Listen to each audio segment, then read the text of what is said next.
Holy crap. People persist in doubting the evidence. Don't run and hide. Don't be afraid. Don't turn away any longer. The truth will set you free. If the game is rigged, change the game. You're listening to Jimmy Church, Fade to Black. Game changer. Game changer. Game changer. Game changer. The Game Changer Radio Network.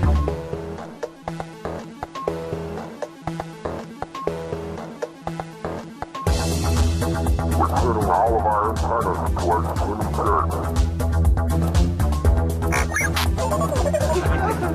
And now, your host, the captain of conspiracy, the prince of paranormal. This ain't your daddy's radio network show. This is Jimmy Church, Fade to Black.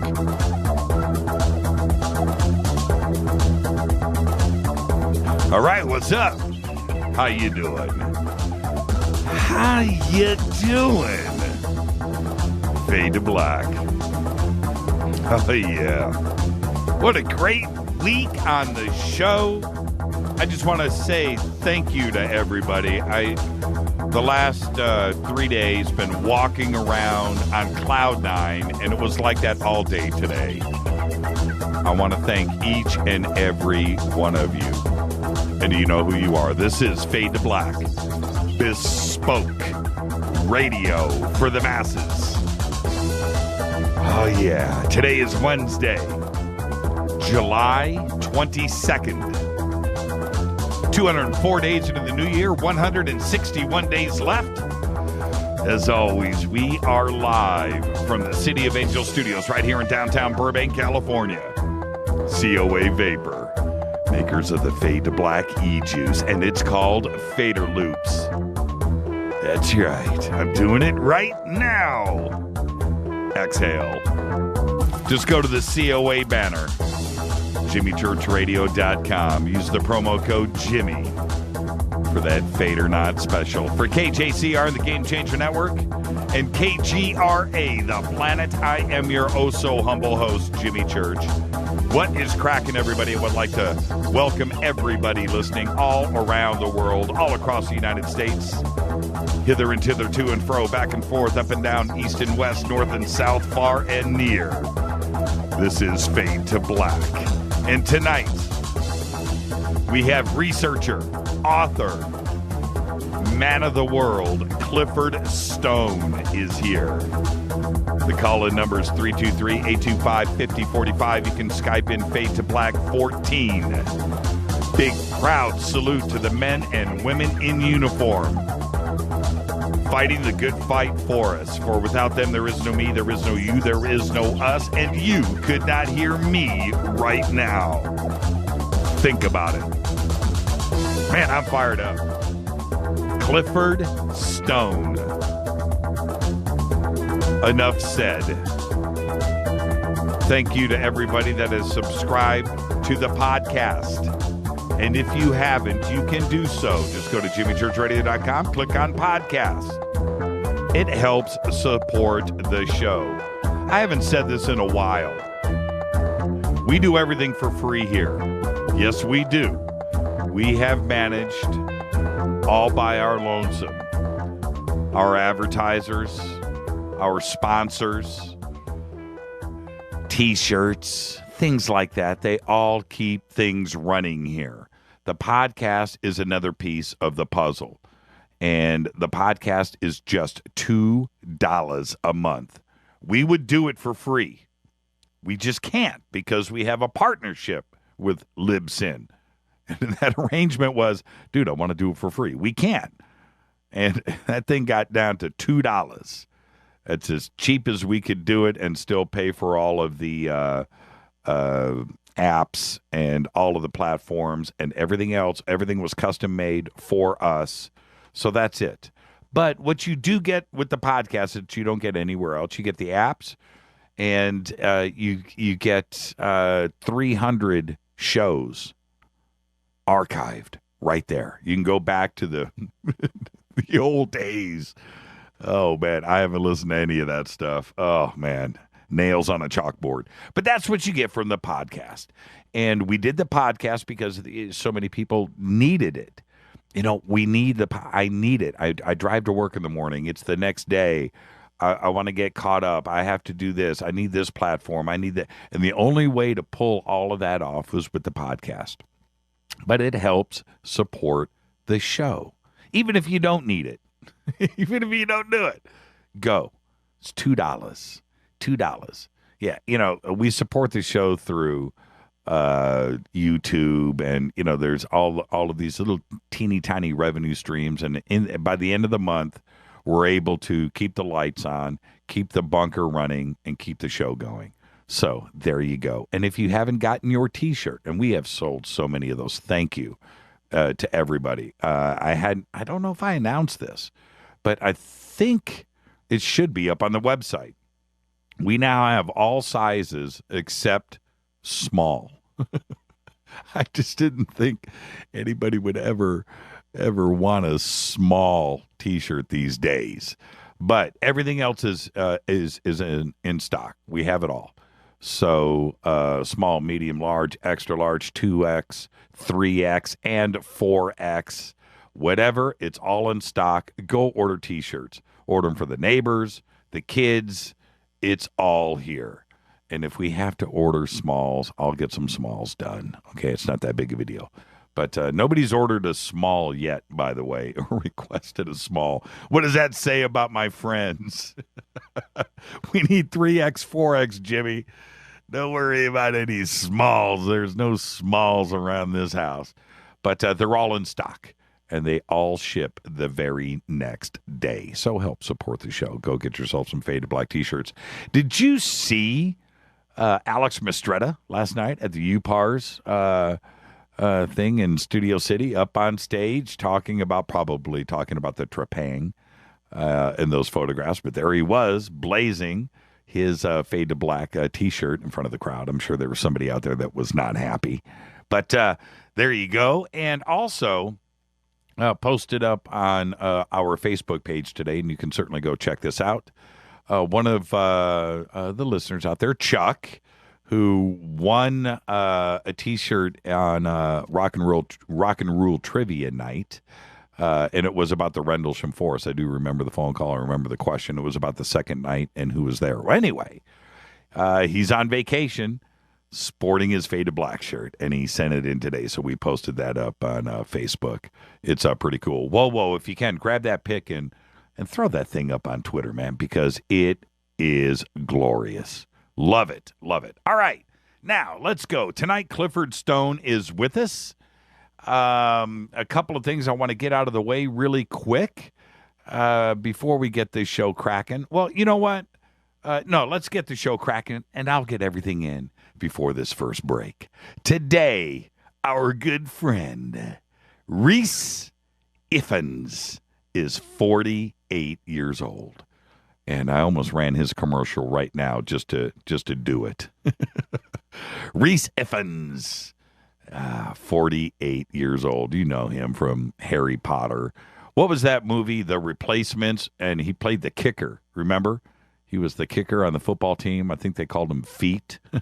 Reese Iffens is 48 years old. Also today, one of the richest men in music, Don Henley, 68 years old.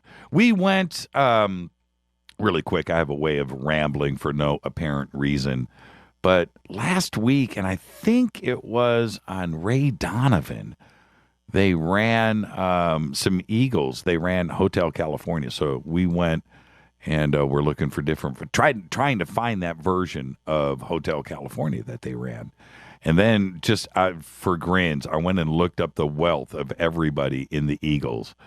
And just let me say this, Don Henley's got it going on. Rita, I wanted you to post the picture of Chuck, who was on vacation. Chuck, who was on vacation. It's on the Facebook page. And, okay, today, David Spade is 51. He used to be so funny. George Clinton today is 74. Parliament Funkadelic. I always think of one thing when I think of George Clinton. I think of high school and that song Flashlight. Man, that song rocked. Albert Brooks is 68 years old today, and he's one of my favorites. That's why he's made the list.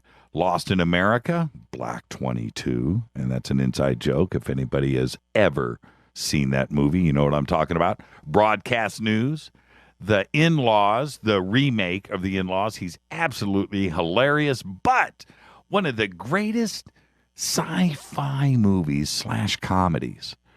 Sci-fi, I guess it's considered sci-fi. Well, it would have to be, I would think, is Defending Your Life.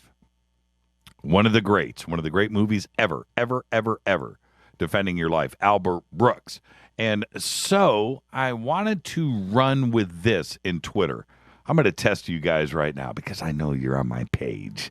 We read from the same page. Defending Your Life. Give me some Albert Brooks quotes. What's your favorite quote? Defending Your Life is full of them. All right. Defending Your Life. And there you go. Here, as everybody knows, is certainly talking about Albert Brooks and Defending Your Life. Here at Fade to Black, we are passionate about films. That's what we do. And the story of Dyatlov Pass in particular, I have spoken about on Fade to Black more than once. We have covered it many times. And at CITD, we met Don Baker. And Don Baker is the executive producer of a project called The Circle. This is the screen adaptation of the 50-year-old Dyatlov Pass story. And this morning, Mr. Baker sent the word out that he has started a Kickstarter campaign for The Circle, and that campaign is now live. Please, Fadernauts, our family, our audience, please consider a contribution. All you have to do for this great project is go to jimmychurchradio.com, click on the banner that is there. It says The Circle, and go check it out. Go check out the trailer, the story behind it, and we all know about Dyatlov Pass. But really good people, really cool project. There you go. Go check it out. And as things move along, we'll get Don on the show to talk about how things are moving along with his project. All right, so there you go. Just go to jimmychurchradio.com. Tonight, also, after Fade to Black tonight, Mike Barra is going to be on Coast to Coast AM with George Norrie. He's going to be on around midnight to talk about Pluto and his new book and other stuff. So there you go. After the show tonight, head over to Coast, listen to fellow Fadernaut Mike Barra over on Coast to Coast. All right, with that, you can follow us on Twitter at JChurchRadio.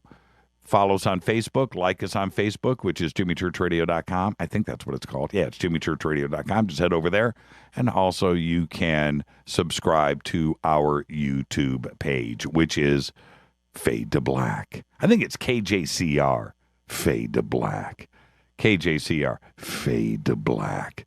This is Fade to Black. How you guys doing tonight? I'm fired up. It's going to be a great show tonight. Clifford Stone is with us. You have any questions for Clifford, you can just go right over to Twitter and hashtag F2BQ. Get your questions right there in the queue. I'm your host, Jimmy Church. This is Fade to Black, the spoke radio for the masses on the Game Changer Network and KGRA, The Planet. I'll be back with all the news that you know nothing about right after this short break. Stay with us.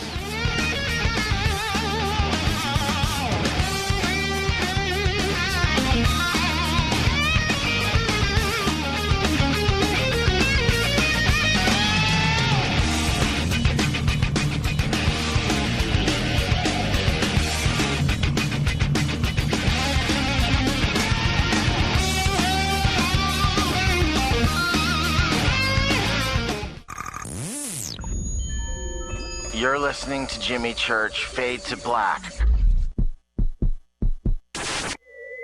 Fade to Black will now pause for alien identification. The station that talks the net. KGRA Radio. What's up, revolutionaries? It's me, Jimmy Church. Do you have an IRS or state tax issue? Well, I did, and I called national tax experts. My problems were fixed, done, fini, and man, I got to tell you, it was a relief.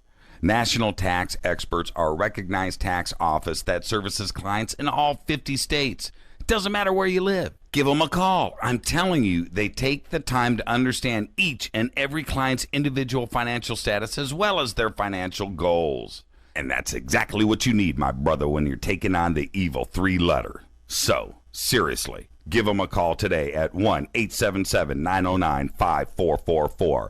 Again, 1-877-909-5444. Or go check out their website, www.nattaxexperts.com. That's NATTAXEXPERTS.com. Tell them Jimmy sent you.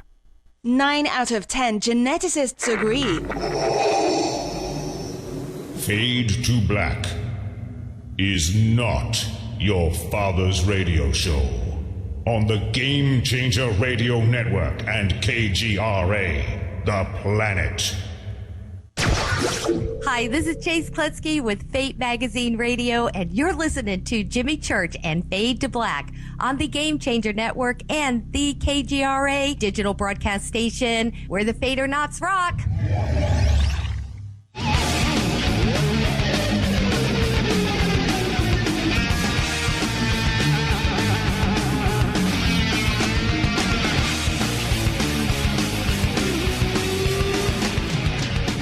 What's up? Fade to Black. Yeah. Tonight, Clifford Stone is with us. It's going to be a great night. Love it when Clifford is here. We've got a really, really cool thing that we're going to be talking about tonight that he is working on. And we'll save all of that, but he'll be here in just a few minutes. You know what we should start doing, all of you Fader-Knots out there that have your bottle of Power Vite sitting right next to you like me? We should have a code word and all ingest Power Vites together, just like I'm doing right now. I do it live every night. It's a tradition. That's it. Doing my Power Vite. I look forward to that vitamin taste. That vitamin taste. I just look forward to it every night. It's weird, huh? It's weird how your brain, your chemistry now knows that it's about to ingest a Power Vite. It knows, and you get all amped up.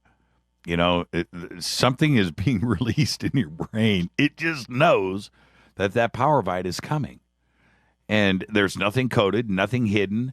This isn't a corporate vitamin, and you can actually see those little specks of nutrients right there. You can tell, you can smell it, you can taste it, and it boosts your energy. I do it every night on the air. They have the same good bacteria found in better yogurts, helps your body absorb all of the nutrients. And I really mean this. The Green Turtle Bay Vitamin Company have been producing Power Vites for over 20 years right here in the USA.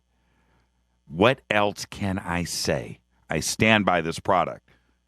They produce high-quality nutritional, dietary, and health supplements in small, fresh, potent batches, and they ship direct to you. To order, just go to their website. It's simple, energywave.com. That's energywave.com. Use the promo code KGRA. Get free shipping on your order. Just tell them Jimmy sent you. Go Beckley Teppy. You can call 1-800-TURTLE-5. Live operators are standing by. 1-800-887-8535. Energywave.com. All right. On this day in history, in 1991, I will never forget this day. 1991, cannibal and serial killer Jeffrey Dahmer is caught. On this day, I will never forget the breaking news. I was walking by the TV and I hadn't heard, didn't know, and the cameras were set outside of his apartment building, and they started talking about what was going on. I was like, you got to be kidding. Really? Oh, man. And he managed to, if you remember, he in prison, he thwarted one attack on his life, survived that, and didn't make it out of the next one. And you just know the other convicts are sitting around going, okay, who's going to take him out? Who's going to take him out? We don't need how gnarly is it in prison when the guys are sitting around going, that guy can't be here. I mean, because that's exactly what was going down. And if you're on that list, if you're the bad guy, if you're the guy that can't hang out with a bunch of other murderers and rapists and drug dealers and everything else, how bad is it? Well, there you go. It was Jeffrey Dahmer bad. Fader facts.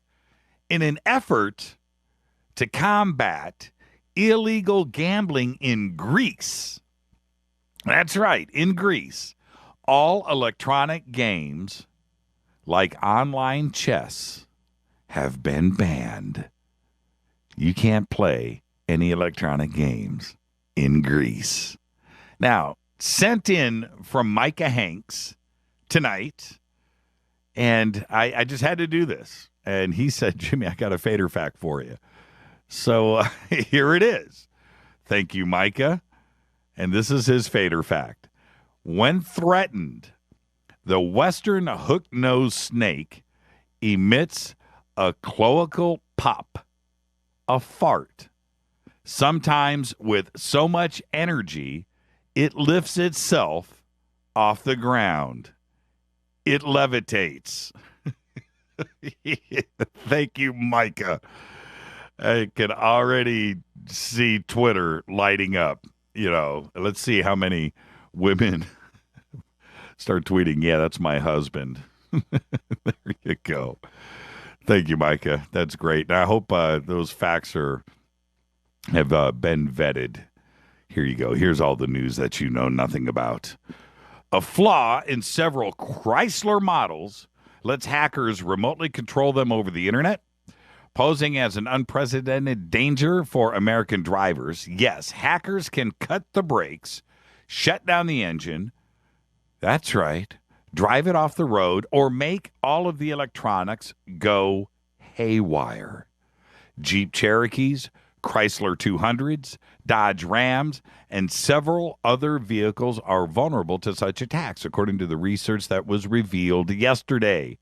The core of the problem, it's a flaw in the wireless service Uconnect that connects the Chryslers to the Sprint cell phone network. Now, why make this public? I mean, why make that public? Fix it on your own. Don't let us know. And don't let every doofus with a bad intent know about this. That's just stupid. Let's see how long it takes to fix. Man, another lawsuit. Here we go. Now, the National Security Agency is taking on a more public role. They're trying to boost U.S. cybersecurity defenses. And how are they doing it? They're doing it with summer camp. That's right. I remember going to summer camp as a kid. Well, I did it like 1 year. My parents were broke, but summer camp was a whole different thing. But now it's called the Gen Cyber Camp at Dakota State University, one of 43 camps that the NSA sponsors around the country in conjunction with the National Science Foundation. The NSA is hoping to spot the next generation of white hat hackers and computer security whizzes at a key point in their lives, and they are hoping they'll pursue cybersecurity careers. I'm not making this up. It's called Gen Cyber. Check it out. An ill-fated 19th century expedition that became trapped in the Canadian Arctic ended in a particularly gruesome type of cannibalism, new research suggests.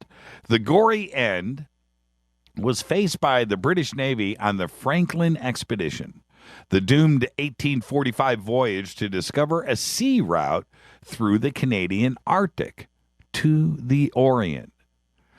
Though scientists had long known that the shipment likely resorted to cannibalism to survive, the new study reveals the true extremes that the crew went to. Not only did they cut the flesh off of the bones of their fallen comrades, oh no, they also cracked open their bones and sucked out the marrow.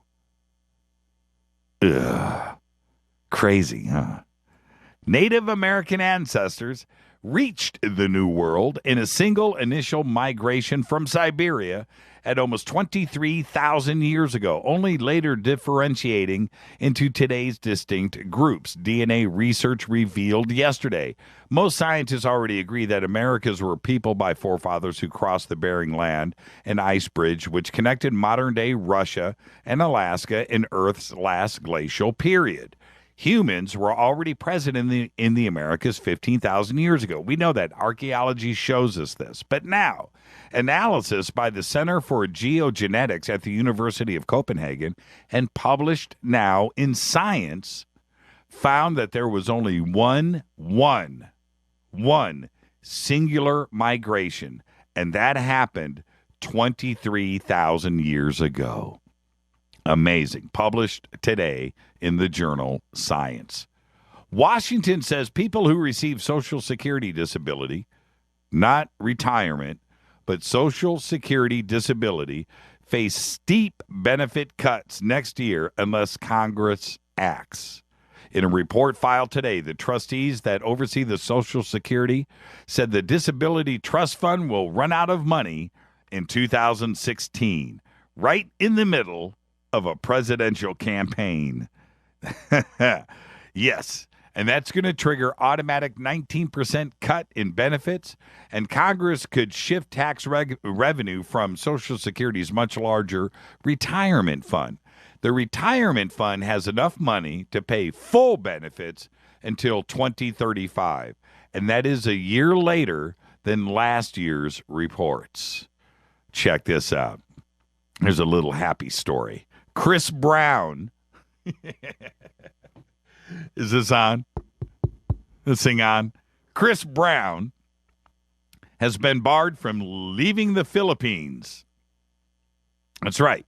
It's because of a contract dispute. The official Philippines news agency reported everything this morning. Brown was stopped today while preparing to depart on a private jet from Manila's International Airport on his way to Hong Kong for a concert. The Philippine Department of Justice said that an order had been issued yesterday to stop any attempts by Brown, who's 26 years old, to leave the country. The order was put in place to compel him to pay back money that promoters said was owed to them after he failed to appear for a performance that was scheduled last New Year's Eve. You think he's going to cough up the money?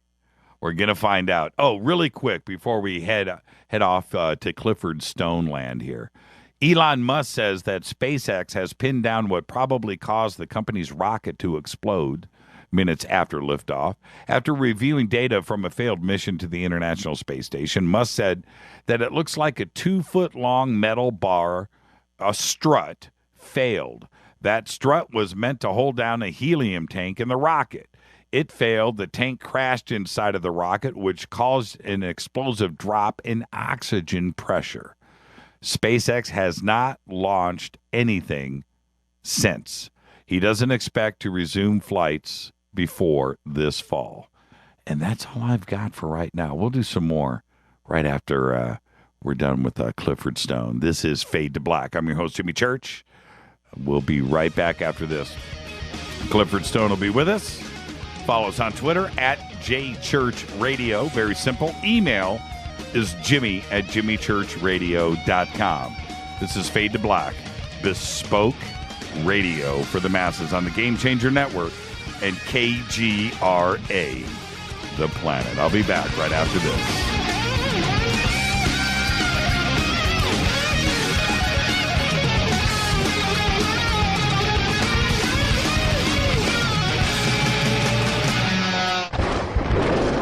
This is Fade to Black with Jimmy Church on the Game Changer Radio Network and KGRA, the Global Radio Alliance. The station that talks the net. KGRA Radio. Hi, this is Jimmy Church of Fade to Black. Today, everybody, the Fadernauts and planet Earth is vaping. And I'm very proud to announce our very own e-juice. When we were approached by City of Angels Vapor about Fade to Black e-juice, I wanted to make sure that it was the very best and that the flavors were something that I could create myself. And we did just that. Introducing Fade to Black Fader Loops. This will take you right back to Saturday morning cartoons and your favorite bowl of Fruity Loopy cereal. Just click on the banner or go to www.coavapor.com. Enter the promo code Jimmy for the Fadernaut special. That's www.coavapor.com. Go back, Lee Tappy. Hi, this is Ray Hobbs here, repping the planet, and you're listening to my good friend, Jimmy Church, Fade to Black, on the Game Changer Network and the KGRA digital broadcast station. Imagine no longer being tied down to your computer, but having the freedom to take live talk radio with you anywhere you go. TalkStream Live introduces our first ever iPhone application. The talk shows you follow now follow you, and your iPhone is now the fastest and easiest way to stay connected to the best talk radio on the internet. Let TalkStream Live transform the way you listen to radio. Listen to live talk shows 24 hours a day, 7 days a week. Mobile talk radio from TalkStream Live. Now available in the iTunes App Store. This is Toby Kebbell. You're listening to JimmyChurchRadio.com. Don't hurt me, Jimmy.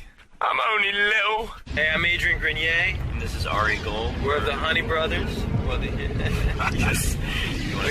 Honey Brothers. Hey, I'm Adrian Grenier. And I'm Ari Gold. We're the Honey Brothers. And you're listening to Jimmy Church. The Revolution.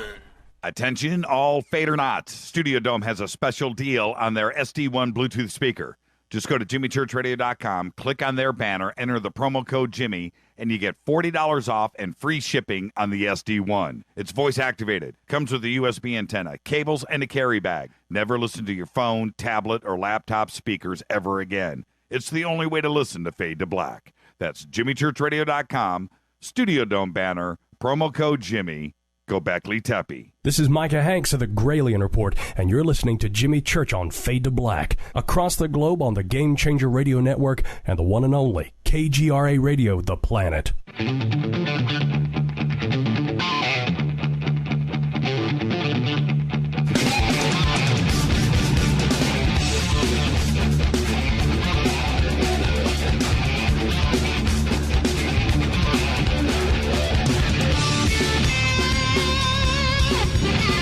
All right, everybody, welcome back. This is Fade to Black, bespoke radio for the masses. On the Game Changer Network and KGRA, The Planet, I'm your host, Jimmy Church. Follow us on Twitter at JChurchRadio. You can also email Jimmy at jimmychurchradio.com. If you have any questions for myself or Clifford Stone tonight, just hashtag F2BQ. That's hashtag F2BQ, and it will pipe right in here to me.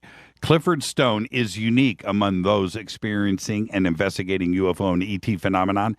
He spent 22 years in the United States Army as a part of an extremely elite and secret group that was rapidly dispatched to crash sites in order to recover UFO or ET craft, bodies, and artifacts.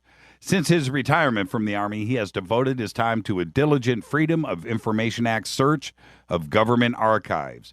He maintains that we have knowledge that intelligent life is visiting this planet in craft capable of traveling distances of many light years very quickly, effectively bypassing acceptably known physics. Further, he stresses that our recovery of these ET craft and artifacts have allowed our government to make staggering scientific gains of great potential benefit to the world. Also, he has appeared on every major radio and television network around the world, including with myself this year on this season of Hangar One. He has been featured. I would like to welcome back to the show our good friend, Clifford Stone. Clifford, how are you tonight, sir? Fine, thank you, sir. It's always great to have you on the program, Clifford. And before we jump forward, again, welcome welcome back to the program. You know, this is just an open-ended conversation between friends. Where we start, we start. Where we end, and it's all going to be good. Are you ready? All set, sir. All set. And no more sirs tonight, Clifford. You know the rules around here, okay? It's a hard habit to break. We talk about it all the time, and your respect is paramount. Thank you so much. But so much stuff has been going down, not only in ufology, but with space exploration lately. Of course, we have Mars.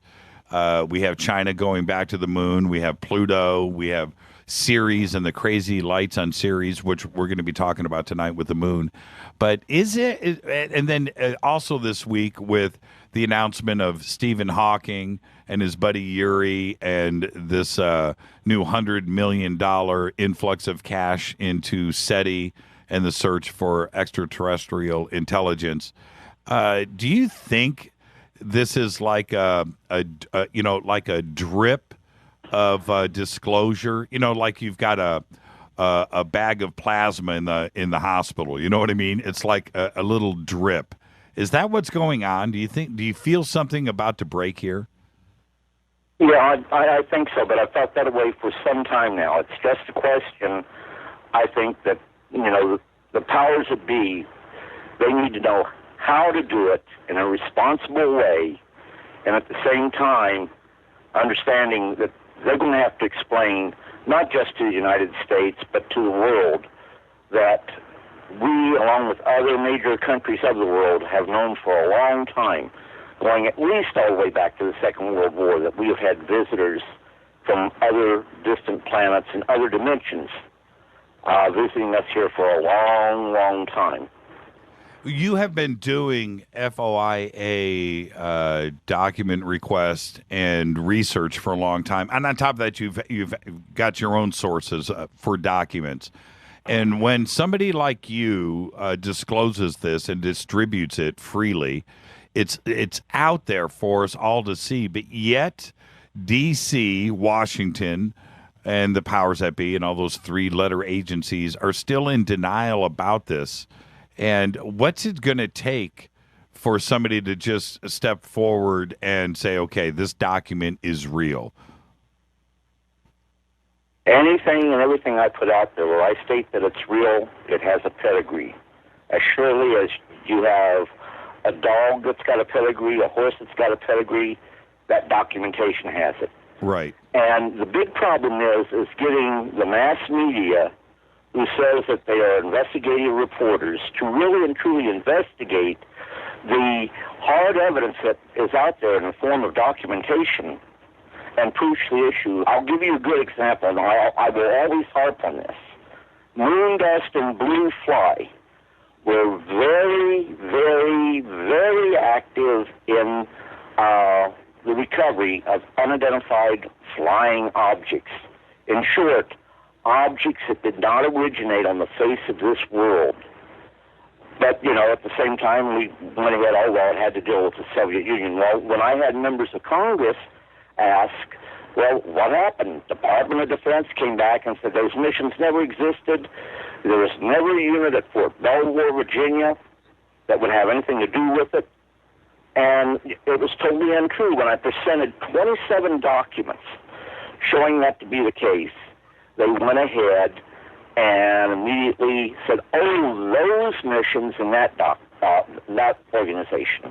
But downplayed it. Okay, we were looking for space debris. When I went ahead and showed evidence, which I almost got in trouble of having security clearances that were so secret that the very form, the blank form, was in itself was classified. Immediately, and I did this in report in 1994.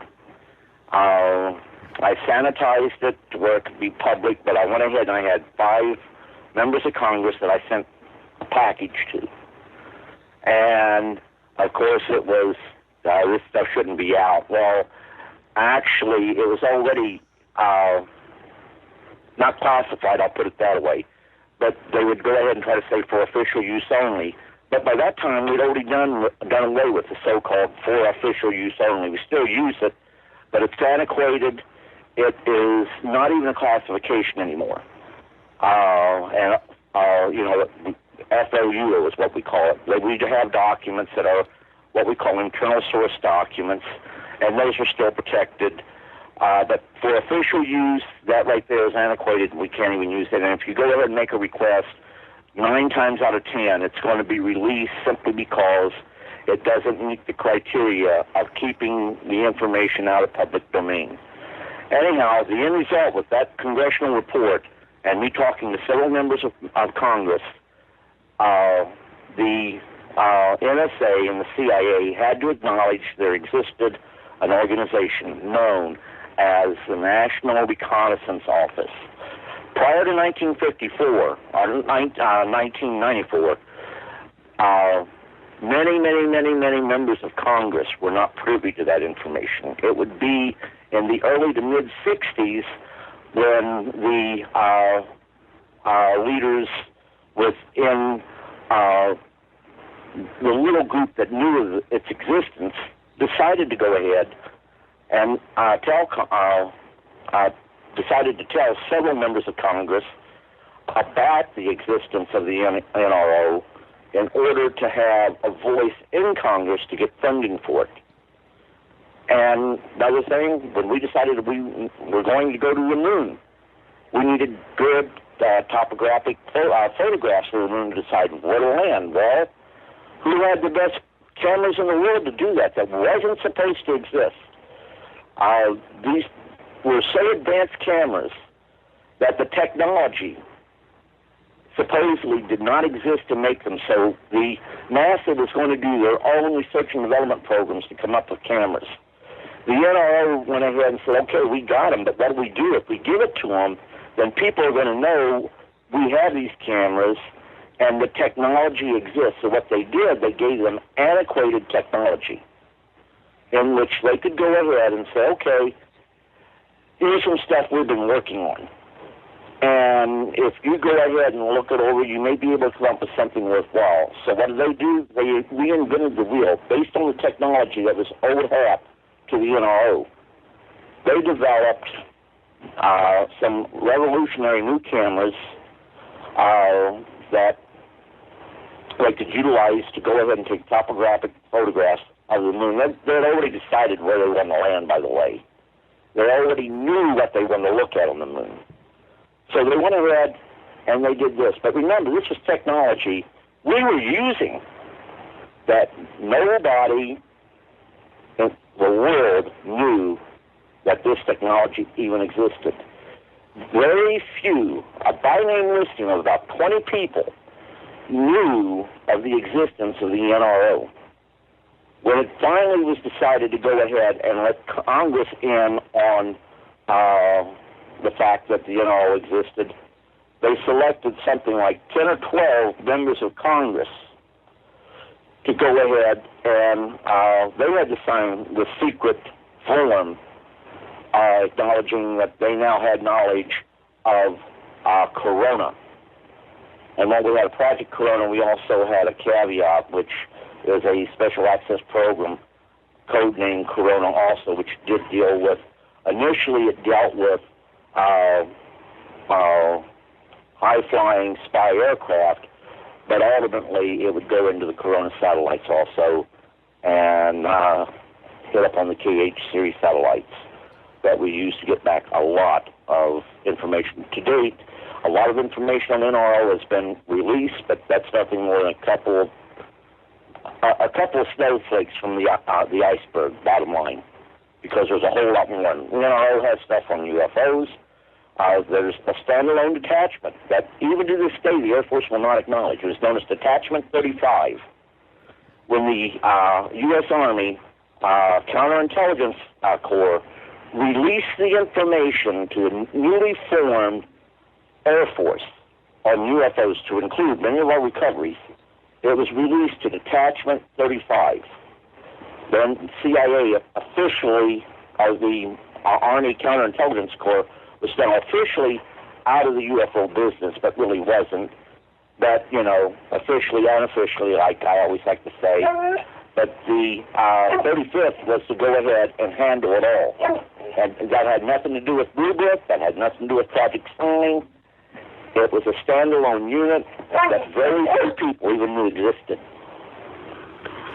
So there is a whole lot out there that is in public domain. The only problem is the mass media is not going to take the time to read the data. That clearly indicates that I can show you documents where fighter aircraft in modern days, in the 80s and 90s, fired on UFOs. But it didn't make all the major news. Why? Because media, we can't do that because people think we're crazy. Right. Well, and I think it was in 86, they had in Brazil a flight of fighters.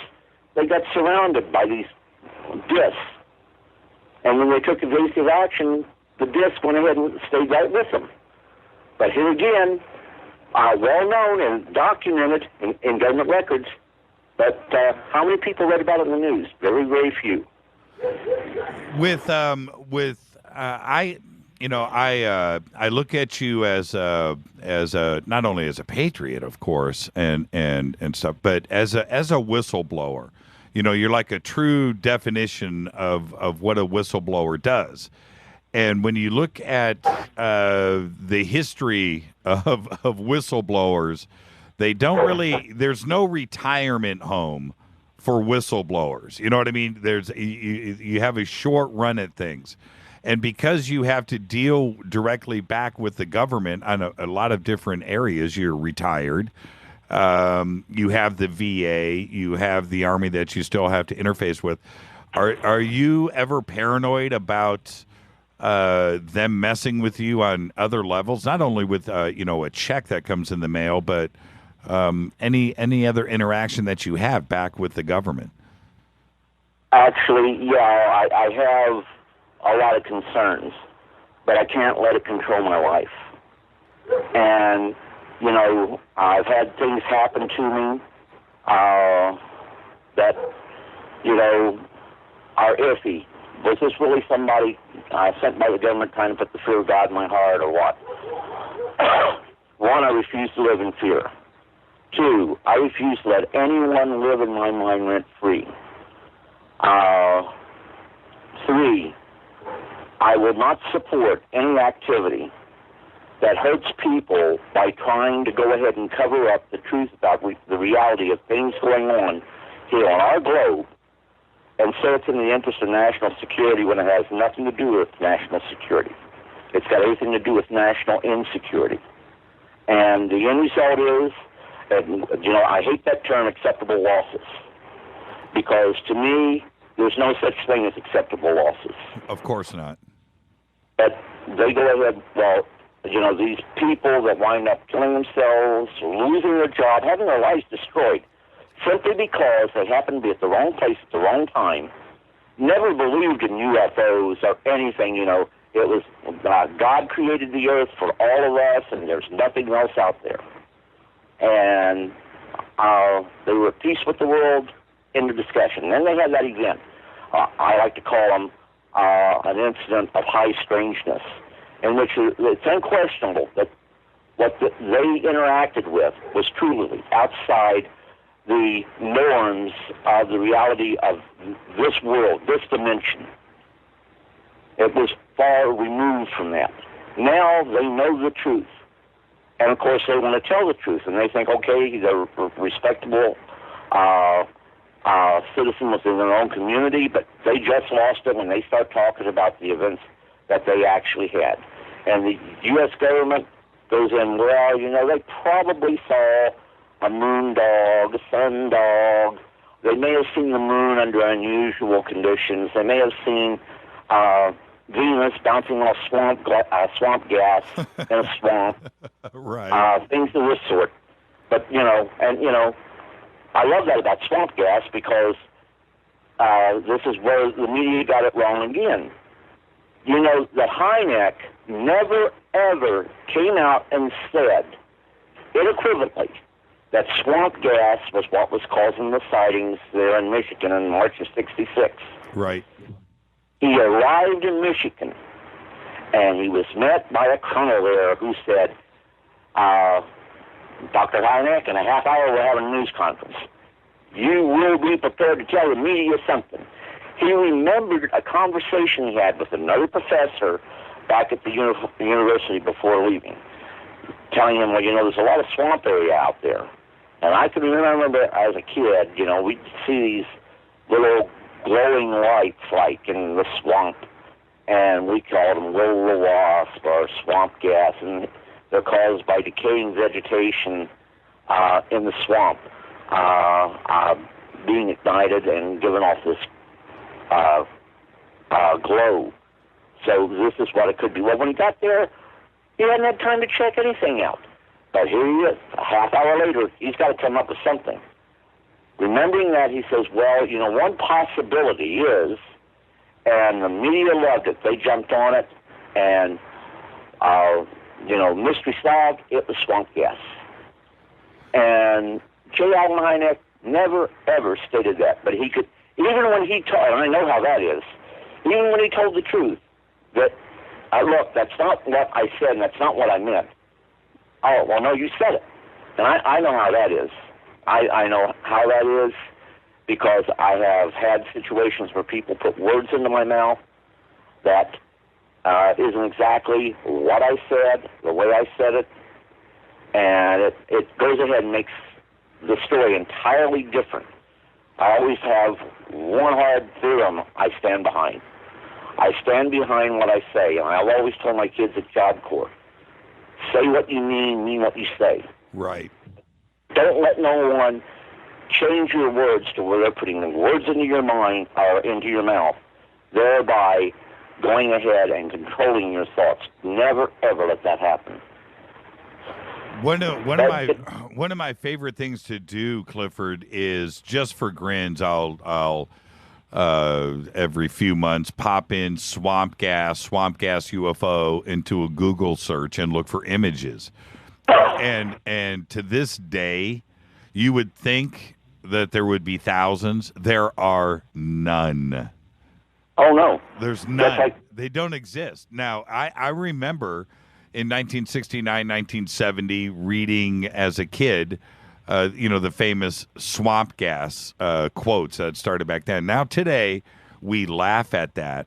But that was actually, those were published words, and that was what was sent out to the public. When the public knew, scratched their heads, I've never even heard of swamp. What is swamp gas? Mm-hmm. I've never seen it, and I would love for somebody to actually send me a picture. There's only one. It's Google. You would think that there would be thousands of pictures of swamp gas. It doesn't exist, and now it has turned into a joke. It's a joke. It's a term of comedy in ufology today. Well, when I was in Vietnam, we had these unidentified enemy helicopters. And I always loved that because, there's no way they could have gotten thousands of helicopters there. And it was required as a result of a meeting that took place June 30th, 1968 at MACV headquarters. Excuse me. It was required for, I believe it was 7th Air Force, to file or to receive reports from major commands monthly on UFOs, unidentified flying objects, which, of course, meant enemy helicopters. We never shut down an enemy helicopter in these activities. We could never get close enough to identify an enemy helicopter. In short, it should have been a political win for the NVA-VC or North Vietnam. It should have been a major military victory if they had that type of technology. But people let it die, and of course, here again, a cover-up was put in place because the information dealing with those documents remained classified. And I got my first documents dealing with them talking about UFO sightings in Vietnam, first military documents. I got those first documents about 2 years ago. And prior to that stuff wasn't out. And, prior to that, people, and I remember one guy came up and was talking about the Hobart incident. That's where the Australian destroyer was hit by friendly fire in the night of June 16th and 17th, 1968, I believe it was, there around the DMC. And MACV headquarters was angry and, stopped short of saying, look, all those people up there, they're seeing things, they're having hallucinations, brought on by war jitters, what have you. But they made it clear there was no way on God's green earth that the enemy could go ahead and mount 5 or 6 enemy helicopters in that area with all the fighters and all the gunboats that was there that could take them out and would take them out, let alone 20 to 30 as it was reported. And it was because of that incident that meeting, the conference that was held, and the conference was held entitled Conference on UFO Situation in Vietnam. Today, that report has not been released, has not been declassified and released to the public. And if they try to say it was destroyed, that's baloney. When I got to see it for the first time, it was top secret. And I was a little scared seeing it because all through my military career, I was scared to death because I wasn't supposed to have a security clearance. It wasn't until they tried to go ahead, and when I said, I'm not doing this no more, I'm talking about it, I will try to, play it close to the chest and not disgrace the military in any way, shape, or form or fashion. But I'm going to say we know a whole lot more. I'm going to try to back it up with documentation that I can pull legally from the hands of the censors. And, of course, they tried to court-martial me. They sent me for a psych evaluation, and that backfired on them big time. Even the White House, who at the time, it was Ronald Reagan, I believe, who was the president, requested status on what was going on with me. And, of course, the major concern of the military, and I had this even in a letter where it was, did I have a right to talk about UFOs? Well, I should be a little bit more graceful and seek permission. Well, they're not going to give me permission. Right. And my first and foremost loyalty is to the American people. And every person in uniform takes an oath that that is the case.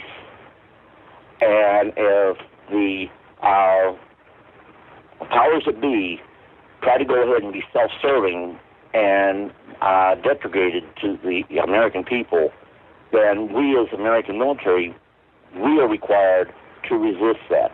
Not go ahead and refuse to follow orders, but question those orders.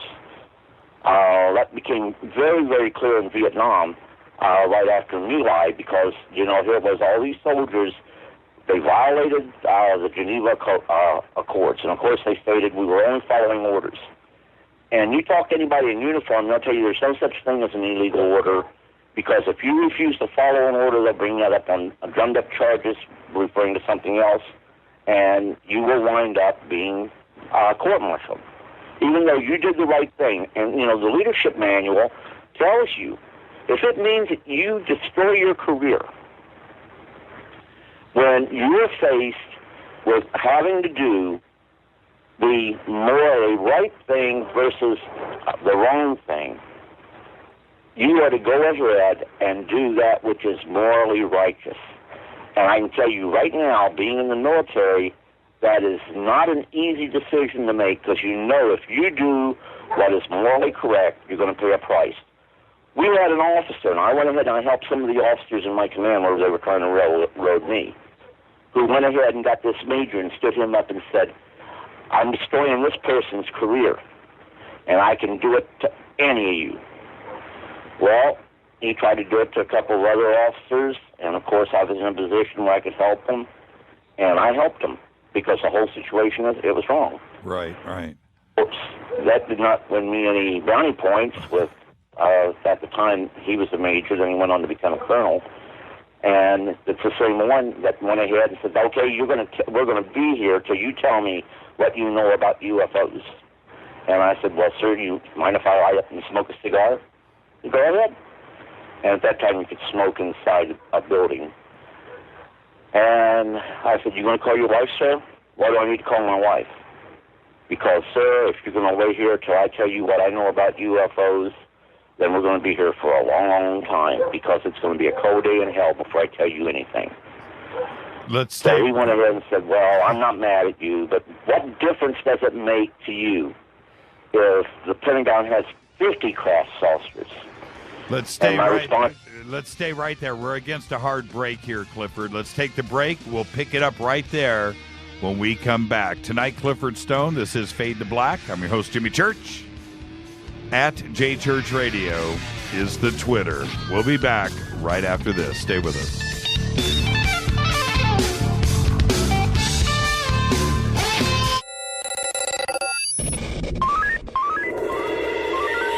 Way out here, we listen to Jimmy Church. You're listening to Fade to Black. Always on the edge of the hottest alternative talk. Jimmy Church with Fade to Black. KGRAradio.com. Hey, everybody. What's up? Jimmy Church of Fade to Black. And check this out. The 2015 MUFON Symposium will be held this September 24th through the 27th in beautiful downtown Irvine, California.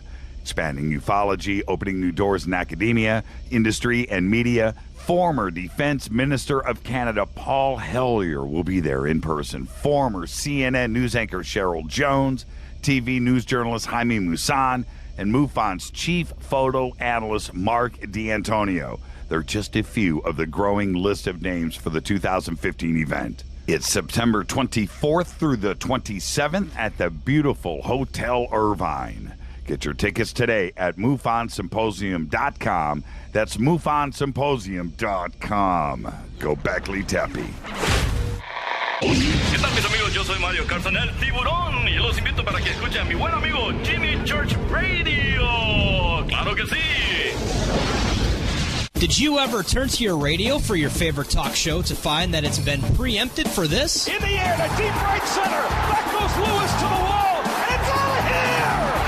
Or this? And I'm ashamed of you, Hillary, for voting for it. Do you have a favorite talk radio program that's not available in your city? Just go to TalkStreamLive.com for links to the best streaming talk radio shows. At TalkStream Live, you will find live talk shows 24 hours a day, 7 days a week. All your favorites are here. With such a large selection, you will also discover some new favorites. On the go and still want to listen? With the mobile smartphone, simply type TalkStream Live on your internet browser. Now you can take internet radio with you. You will also find hundreds of music, news, and sports streams. Best of all, the TalkStream Live directory is free and there's never a login required.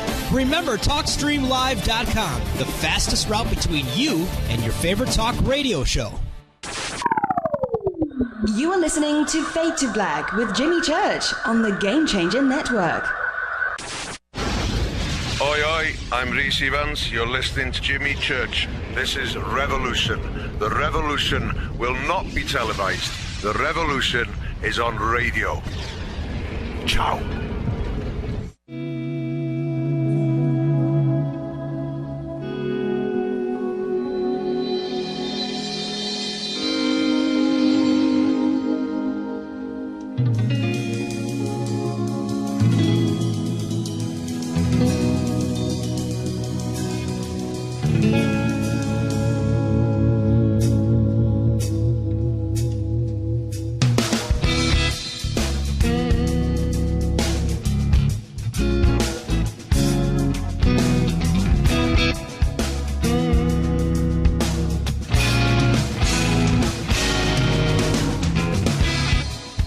All right, everybody, welcome back. This is Fade to Black, bespoke radio for the masses. On the Game Changer Network and KGRA The Planet, I'm your host, Jimmy Church. Tonight, Clifford Stone is with us. Now, Clifford, before the break, we were talking about your cigar encounter, and I want to get back to that, but I've got a couple of questions that have popped up in Twitter that I wanted to get to before it got away from me. And Rick says, have you ever seen any document stating multiple races visiting us? Multiple races? Yes. Oh, absolutely.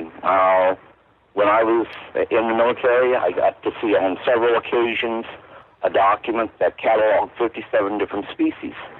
This was primarily a manual that was used to give a brief description of each of the species in the manual, but its primary use was to provide medical personnel that was with us on what we called the A-team, the first ones to arrive on station where there was a crash or a UFO event in which there could possibly be injured aliens, so they could render first aid to these entities, because first aid as we know it is not necessarily the best thing for them. And there were things that we would use, like certain antibiotics that we would use, that was deadly poison to them. And we had to know how to go ahead and treat them with things that we had acquired over the years, I guess, is that I have to state that, because some of the things I know we didn't manufacture. And there was a paste like, and they would always go ahead and say it was, like if you have a hole in your plaster and you mix this stuff up and you put it in the hole, okay, they had something like that. That was a salve, but it was an antiseptic for several of the species that was visiting planet Earth. It wasn't something that we could use, but at the same time, there's a whole lot that we could learn from them that would benefit our medical applications also. That brings up an interesting question. With us, blood, we've got blood banks and we've got storage of blood and universal and so forth. Did we have a stockpile of like alien blood if something like that was needed? I'm sure we did, but I don't know that for a fact because it wasn't something that I needed to know. And if you didn't need to know, you weren't told. Right. For example, one of the person on many of the, particularly in Europe, that I went out with, who was the photographer for our specific team, his real job was that of being a chaplain's assistant. And he had a hobby of being a amateur photographer. And all of his camera equipment, for the most part, was ordered through Sears Catalog. Why Sears Catalog? That way, and he got to keep it, by the way. When he got out of service, he got to keep his equipment. But by going through Sears Catalog, there was no record of a military expenditure for a unit that didn't exist, if you understand what I'm trying to say. I do. I had the same situation with some of the material I had. Only thing is I had a real nice Geiger counter and I didn't get to keep it. I had to turn it back in. What about, and also this is coming off of Twitter, one last Twitter question before we move on. Have you or anyone you know had a genuine Men in Black encounter? I know several people where that happened to. And, I had it happen to me right here in Roswell. That was,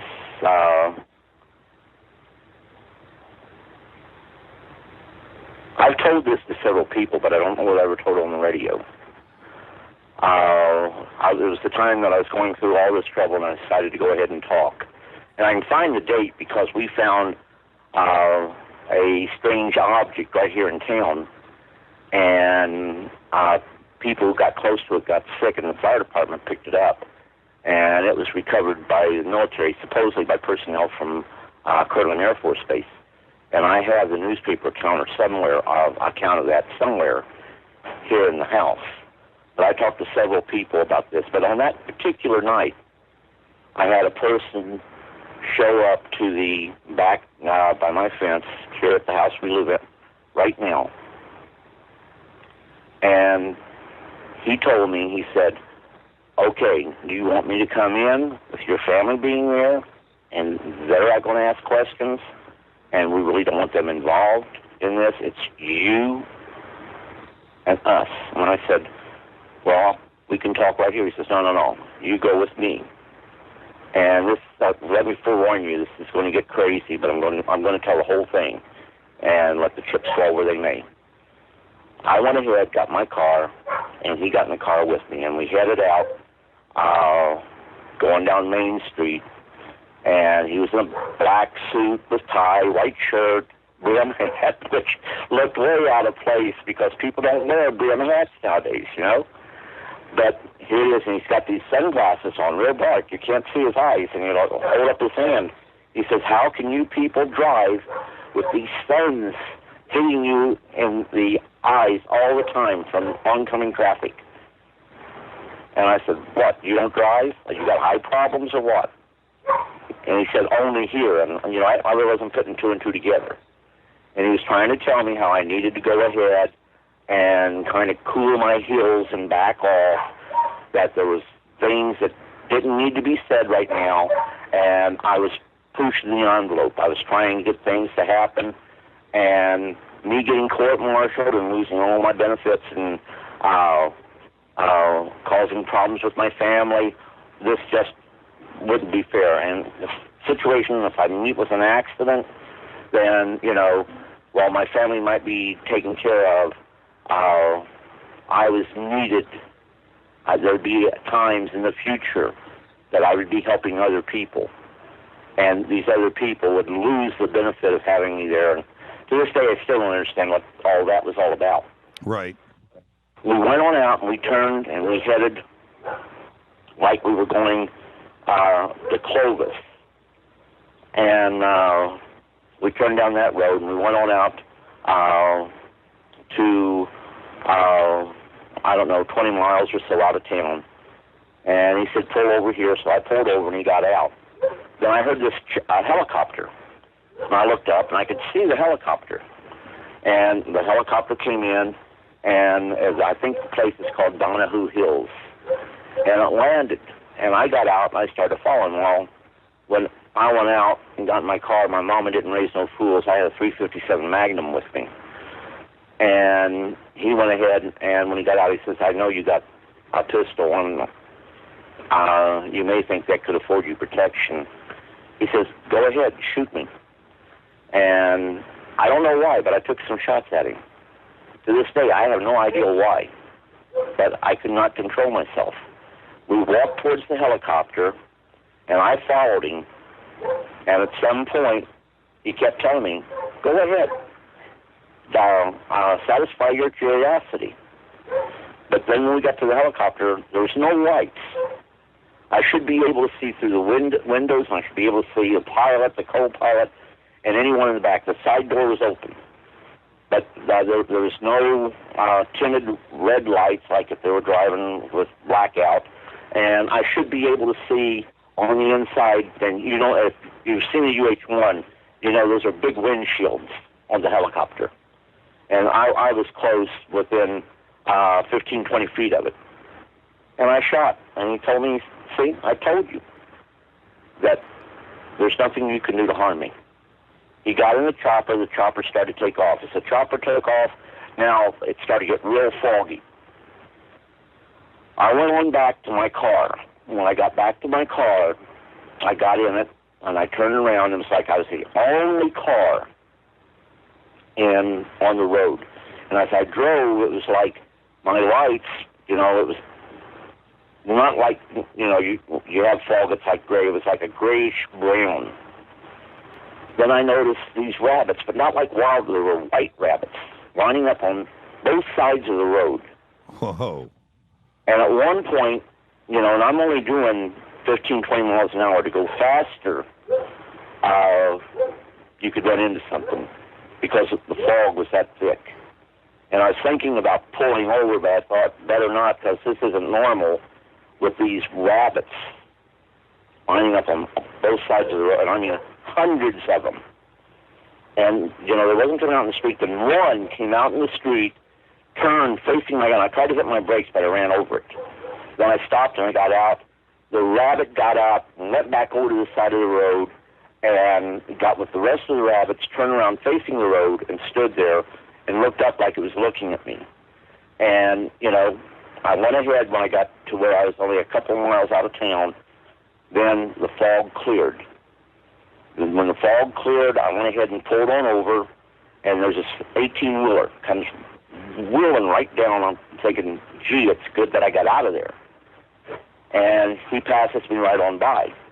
But, you know, he was going like a bat out of hell and on back, you know. So we had a place called Price's Truck Stop.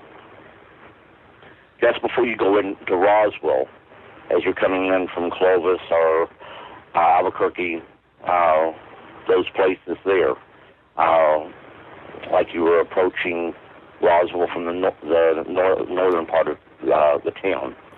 Well, I see his truck there, and I pull on over, and I go in, and I said, "Buddy, you're taking chances there coming as fast as you were in that fog." And he said, "Fog? What are you talking about? What fog?" I said, "There was fog out there. You didn't see it?" He said, "You know, I've been seeing the lights of Roswell for better than 30, 35 miles out of town. There was no fog, period." You know, that throws me, because the whole situation is, you can, coming in from that road, you can see the lights from Roswell 30, 35 miles out. And if there's fog, you're not going to see those lights.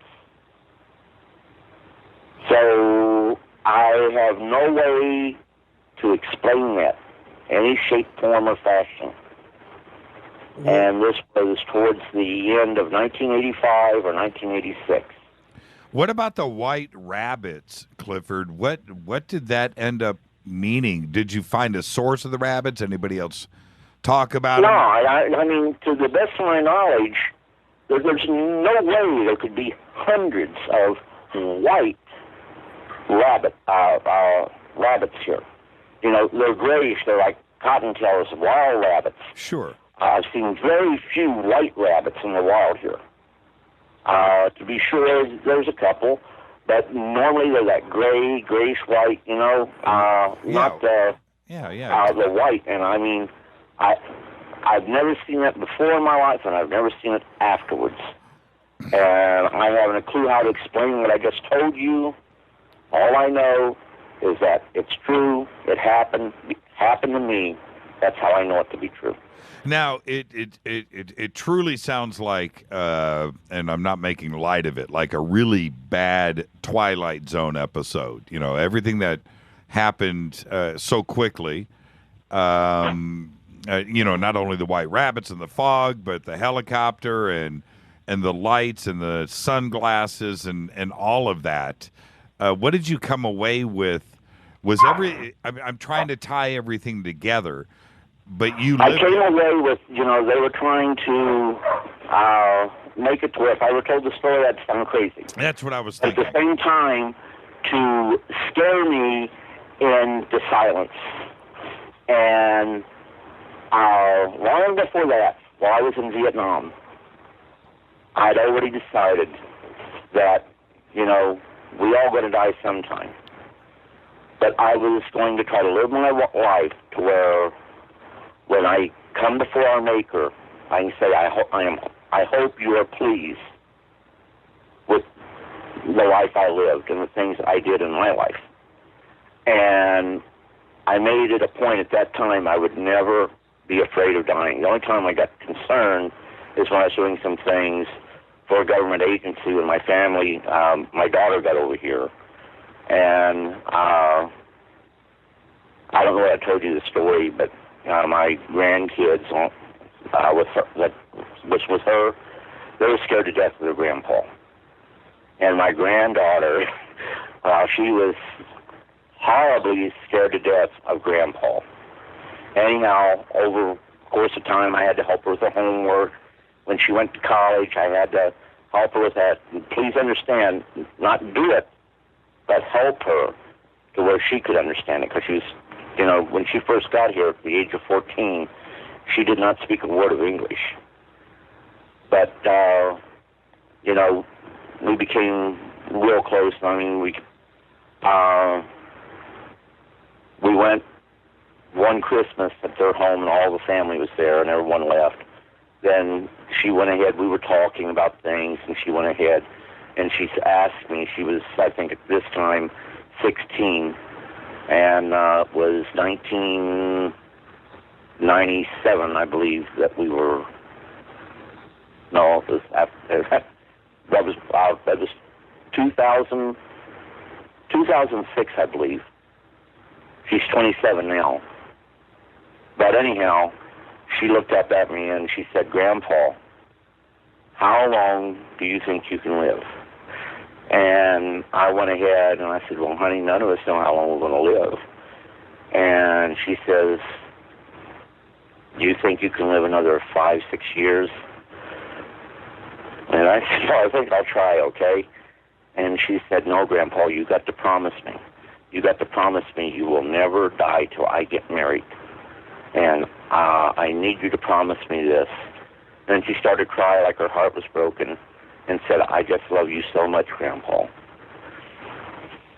So I still get emotional when I tell that. You know, I told her that, okay, I'll try not to, okay? And my grandson, he goes ahead and he says, "Grandpa, don't promise her that. Then she'll never get married." Well, she's 27 yet. She's got a boyfriend, and they're thinking about getting married, but they haven't gotten married yet. There you go.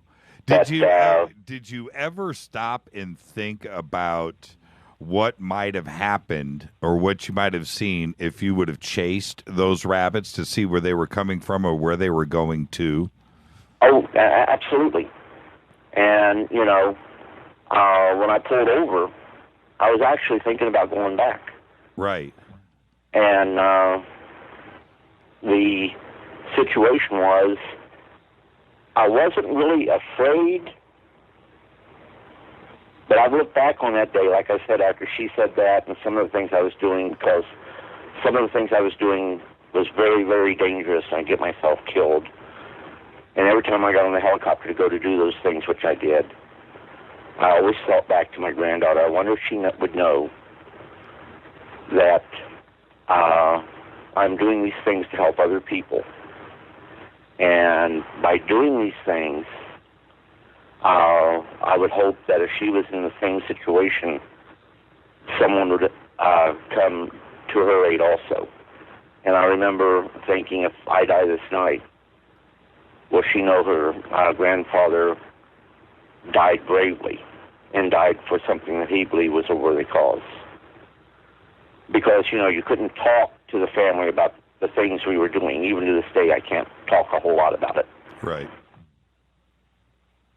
Yeah, and that's the beauty of the internet. You know, your legacy, television, you know, Hangar One, and you know, the television and the radio stuff, and you're documenting everything. Everything will be there forever. You know, not only your grandkids, but your great-great-great-grandkids 100 years from now can look back and see what you did and what you spoke about. That's one of the cool things that, you know, we just quite simply didn't have 50 years ago. You would have to have a book published that would be on a library shelf. You would have had to recorded an album. You know what I mean? Well, what I'm doing right now, I'm trying to take these external hard drives and put everything onto those, and that's not an easy task. And I want them to be done. I'm trying to make several copies of them because I want them in several places, because I want it to be where it is in places where people can go and view these documents and even make copies if they want them. And the reason I want it, I have a hard time doing that. I'll tell you right now, there are a lot of places that deal with UFOs and documentation, but they have to consider you to be a serious, bona fide UFO researcher. And, you know, the whole situation is, yeah, I can understand why they need this information. But at the same time, you know, it's information that everybody needs to have. And it's like when, God bless Paula Harris, because she put years in getting the book that's out there about me right now, about the recoveries, coming here, recording me, and recording and asking me the same incidences over and over to see if I was putting everything in there. And we finally got it together and finally got the book completed so we could get it out there. But that book literally was years in the making, with her coming here and her doing the recordings, and eventually it was her who had them put in the type and all that. But when it got out, you know, I stepped back and I was wondering, okay, is it really going to do any good? Because I got criticized by, oh, you know, you should not have said anything about this, talking about UFO cases and the files, but saying you were really involved with, no. That's the only way people are going to know it's okay, they're not alone out there. And as long as out there involved in the UFO recoveries, I wasn't alone. And I got a call from this man. And he says, do you know who this is? And I said, no, sir, I have the clue who this is. He says, well, do you remember, and I'll just come out and tell you it was in Georgia. We had a UFO recovery there in Georgia. And, you know, you're thinking, okay, is this somebody trying to mess you up on something? And I didn't go ahead and even acknowledge that I was involved in a UFO recovery in Georgia, but he brought it out. And he said, I was there with you. And I said, oh, you were? And he said, yes, sir, I was. I said, okay. He says, you remember we went on the inside, and there was this bright speck of light coming from inside this crack in the UFO. And so it was like a little seam.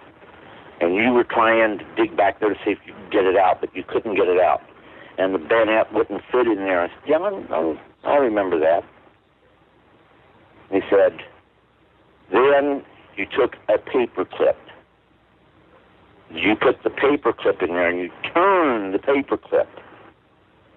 And do you remember what happened then? And I said, yes, sir. And I said, that's when the craft started to go ahead and shake. And we were wondering, you know, okay, what did I just do? He said, yes, and he says, do you remember what side of you I was standing on? And I said, well, sir, if you're who I think you are, you were on my right side. And I'm thinking right now, you know, this could be somebody, a debunker trying to mess me up or something, but he had a lot of facts, and I could not figure out how. Right. Then he said, do you remember what you said when I asked you what happens now? And in unison, both of us say what I said. And, you know, I can't say it as soldiers would say it at the time, but essentially it was, I haven't a clue. And we both said it, you know, verbatim. And then I heard this woman say, oh, my God, it's true. Then I heard, you know, other voices saying, well, Dad, Grandpa, you really were there. This really happened. And I said, so you are the person that was, he says, yes. And he says, when I saw your book come out, because he didn't know, he knew of me and he heard of me, and eventually I guess he decided that it was true that I was the one, but they'd never talked to me. But he went, when the book came out, he bought copies for all of them to read. Well, I don't mention where, and there's reasons I don't do that. Right. And I should, I guess, do that. But, you know, the whole situation is, as soon as bottom line, I'm going to tell you right now, one of the entities, if you know anything about Flatwoods, West Virginia, 1952, September 1952, one of the entities looks almost 100% like one of the artist's conceptions there. The another entity looks very much like the entities that are seen there in Kentucky in 1955. Now, with this being said, okay, other people seeing these things, so now people come in, well, you're just picking things that other people say they saw. Well, excuse me. Would it stand to reason that other people would see these things and they get a description of them fairly accurate? You know what I'm saying? And I can tell you the one from 52 visited Russia in 1989. I know because I was there, and we were hitting up on that at the time. That was the case that made me decide I really need to get out of this. And that's when I put in my retirement papers to get out of the military, because I knew that the powers that be that controlled this information was an army. And 2 days prior, before I got out, somebody let the cat out of the bag, and they tried to hold me for another 90 days to convince me I could still stay in. But that's one of the reasons I don't go ahead and hit up on it. But in this one case, here it was, this guy, he had validation, he had his family there. And his family now knew he didn't just pick somebody off the internet and a person he never talked to, a person who he only knows by being on the internet. He now knew that for one moment in time, the woman's husband, their father, their grandfather, was there on station with me investigating inside a craft that did not originate on this planet. For the first time in better than 20 years, they knew that he had been telling the truth all this time, while everybody thought, my husband's a little demented, my dad's a little demented, my grandfather's a little demented. Now, for the first time, they knew. So if nothing good came from that book other than that one incident, it was worth everything to get it out there. Did you know? Had you seen the images of the Flatwoods? The Flatwoods monster, the Flatwoods UFO. Had you seen images of that before the recovery in Georgia? Yes, but now the creature in Georgia. I'm talking about the state of Georgia. Yes. Yeah, but and the reason I want to qualify that, there's a place called Georgia in the Soviet Union. Yes. And it's very close to where they were seeing the 10-foot-tall creatures and the school children. Yes. And I think there was even an effort to try to go ahead and say it was a hoax. It wasn't a hoax. Yeah, the Flatwoods monster has always freaked me out. Those drawings, those images, they have stuck with me for forever. And I never had them spray on me, but always those glowing red eyes. Then I think I sent you that one statement that one of the students did out there at Job Corps about me confronting a 10-foot-tall creature there at Job Corps. Yes. And, the red eyes, they always get to you. I don't know what it is. And with the Flatwoods, West Virginia creature, it's just glowing red. With the one out here at Job Corps, it was like, when you have TV, you turn on the TV and there's just noise, there's no picture, no sound, just all that static all over it. It's like, glowing red eyes, and of course, the black streaks running through it, just like on a TV screen. No noise, of course, but that's the way this one worked. So, you're never, each and every time you'd go out, and each and every time you would have an intervention, and each and every time you were to come face-to-face with our visitors, there was, and it's hard to explain it, there's a fear, yes, but it's not what most people associate with fear. It's hard, really, really difficult to explain. I always felt they would never do anything to purposely harm us. but our lack of understanding could get us hurt.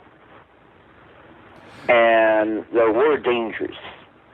But the whole situation is that it's so difficult to explain. It's just like when Corona shows up here, it's the same thing. And a lot of times, Corona will want things to be posted like on my Facebook. And a lot of people aren't aware of this. I'm telling you this for the first time. To get people's reaction. Do they get the point of what is really trying to be said there versus what they believe is being said? And there's a reason for that.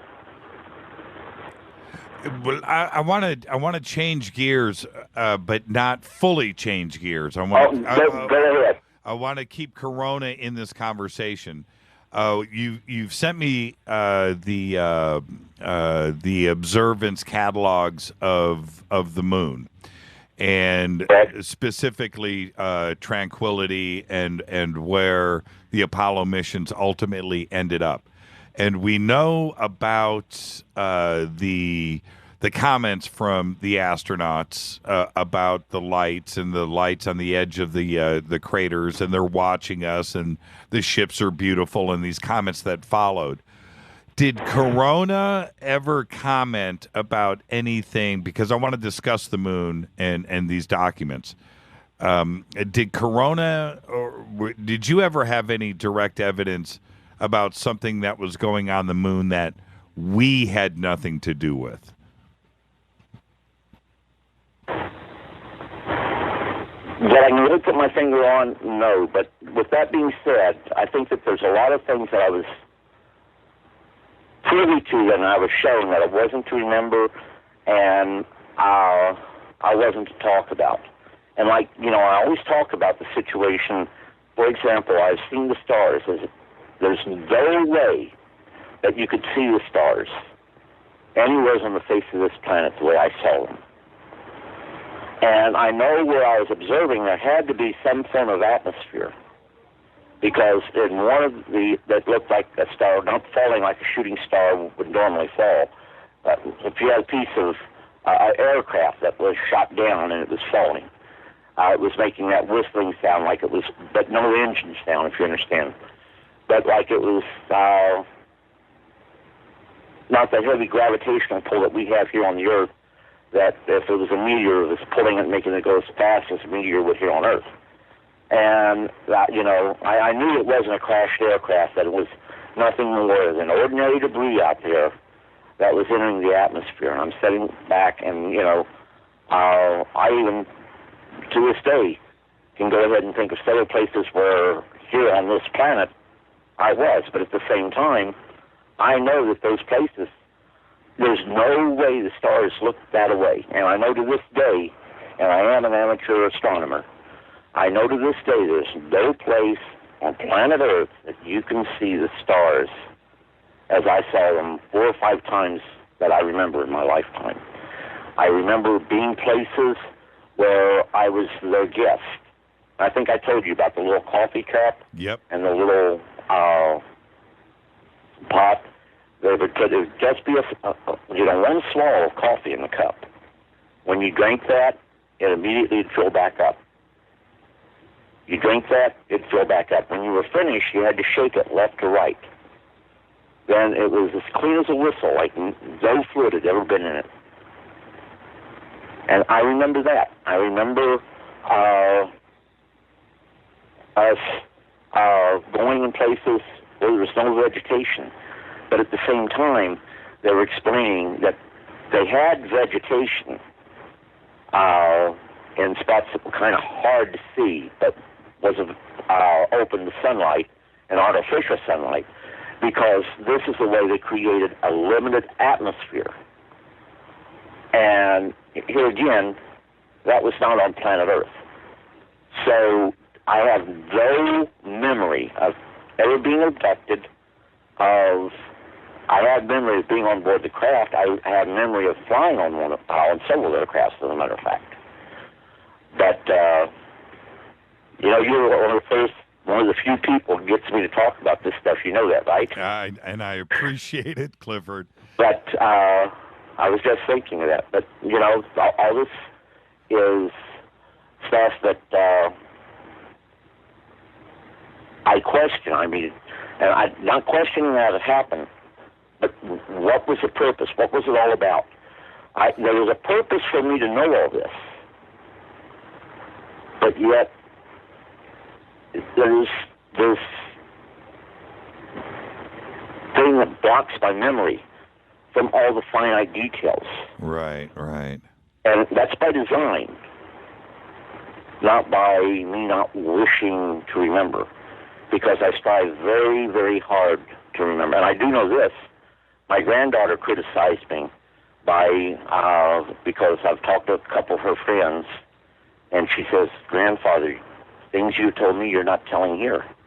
And I told her, you know, honey, what I told you were things that I planned to carry to the grave with me. But you stated you want to know everything. And I don't know, and God forgive me for telling this, but let me just say that Corona made it clear to her that her grandfather was telling her the truth. Because there was an incident that I don't want to bring it into play right now because some of her friends may be listening, because a couple of them have interest in UFOs. But they made it known that, and the only ones who were witness to it was her and her mother, and her brothers and her father continued to sleep. But after the event, they got up. They could find no explanation for what had happened. And I sat back and never really mentioned it, but with everything that was going on, it's kind of strange that neither one of her brothers nor her father woke up when some of the things that was going on in the house. Well, I look at it like this, Clifford. You would be the coolest grandfather ever, and I would be bringing all of my friends over to the house and let you just sit and tell stories. That's what I would do. And have you ever done that? Have you ever sat them down and you know? Not only with my grandkids, but they're at Job Corps. I had a lot of kids who were very interested in. You know, I shared documentation and stuff with them, and they shared stories of events that happened to them. And we had strange things going on there at Job Corps. And I know they probably would not like for me to talk about it, but, you know, these things happen, and they need to be told. And I want those kids to know that nothing's going to harm them. It was like with that creature there. The girl said she turned around and looked, and she stated it looked like I had angel wings.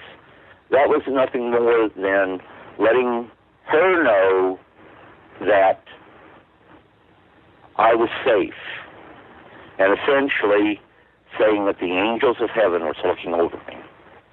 And I know that was the message she was supposed to get.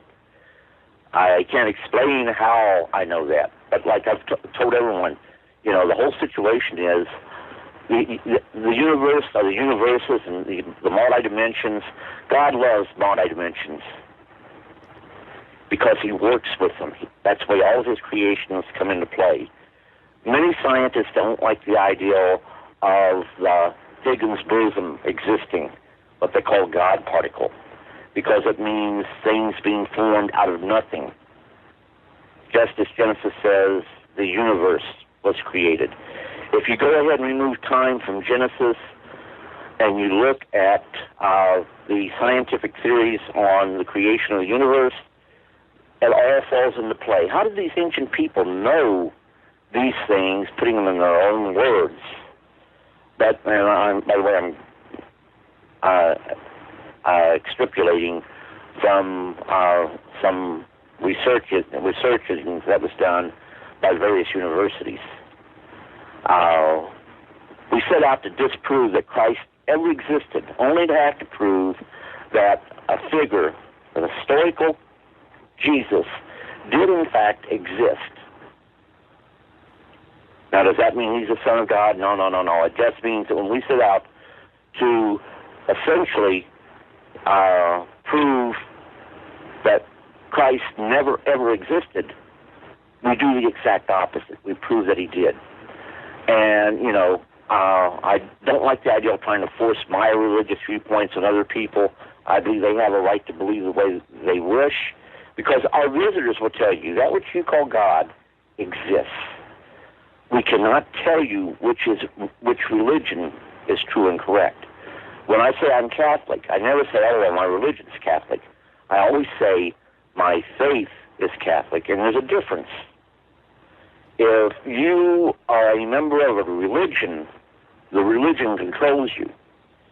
If you have a belief system, then you try to practice within that belief system regardless of what a religious order might try to tell you is true and correct based on what they wish to be true and correct in accordance with today's time. I hope I'm making myself clear on that. Sure you are. And, there's a big difference. And, when I went to visit my son's grave, Corona would be there, and when I'd get down to pray on bended knees, guess what? Corona did the same thing. I never questioned him. Are you doing this because on your planet you pray the same as we do? Or is it that you're doing that to show respect for my spiritual traditions? And he made it clear, without me even asking him, that they pray too. And he was one of the few that made it very clear that, the whole situation is that even they, given all their advanced technology that makes it look like magic to us, they still have no explanation why so many bad things happen to really good people. And he even hinted, never saying it, that the life we look forward to is not this life, but that life in which all living things eventually wind up in, which is life eternal.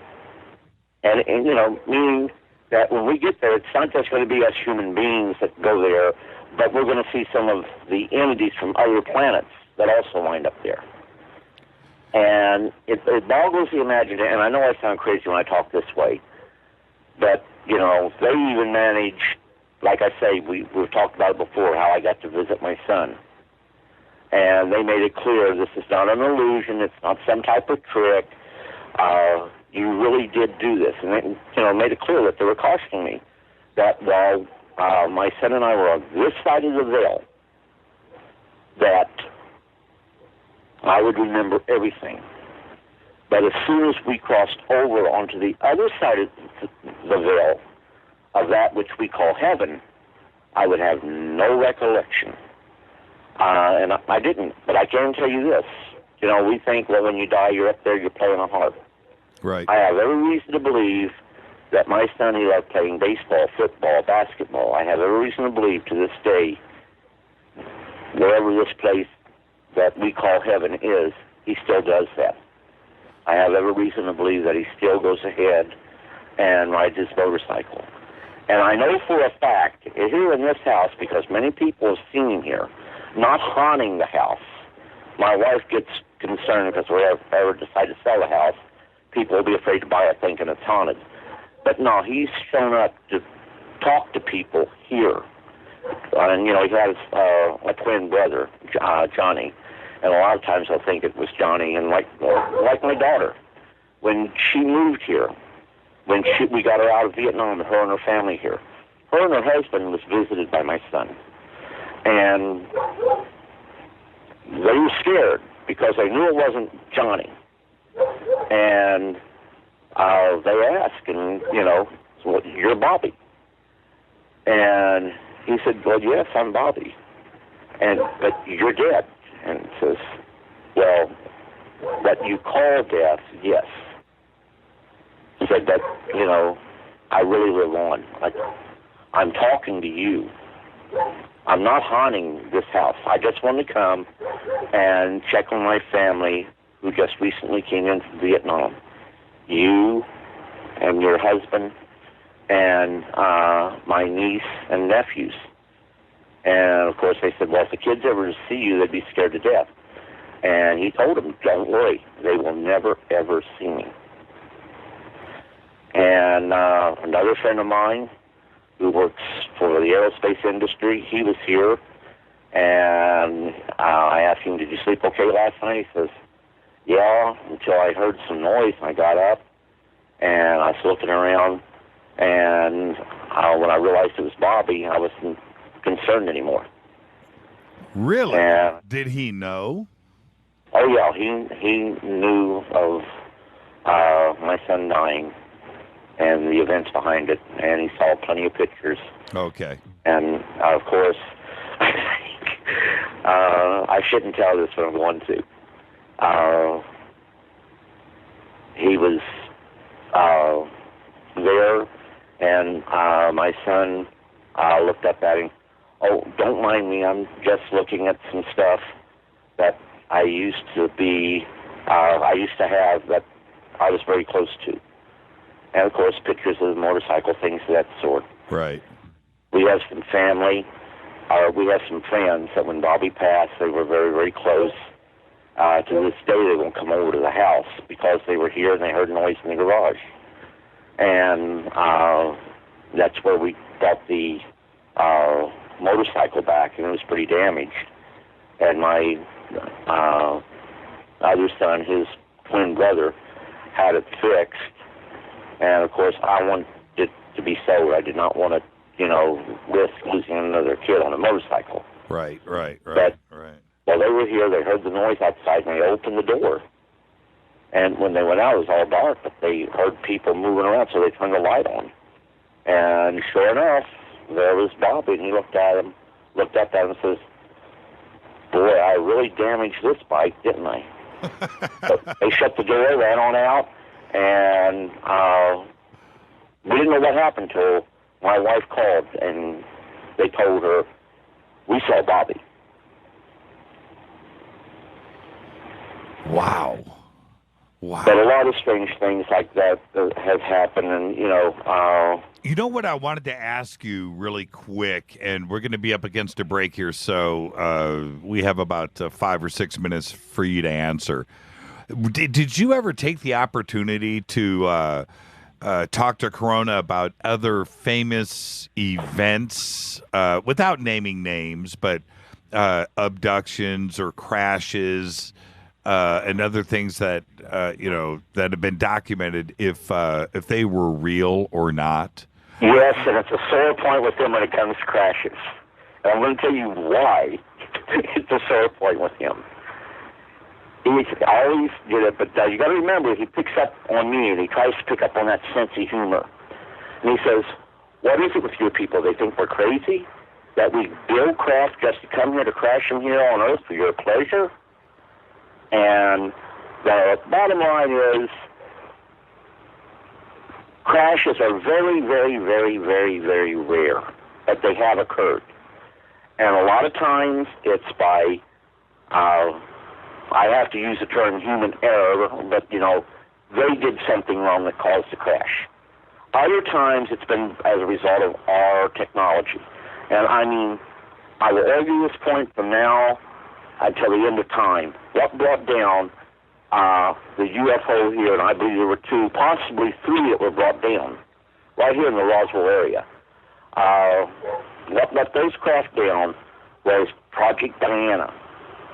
And it all started in New Jersey, because that's where they were testing the radar. That is the spot from where they went ahead and aimed that radar toward the moon, and for the first time in history, bouncing a radar beam off the moon back to the Earth. Right. That was Project Diana. Now, all the technical information on Project Diana, I have filed FOIA requests. I've done everything I can to get it, short of some publications that mention Diana. I have yet to get the technical reports on Project Diana.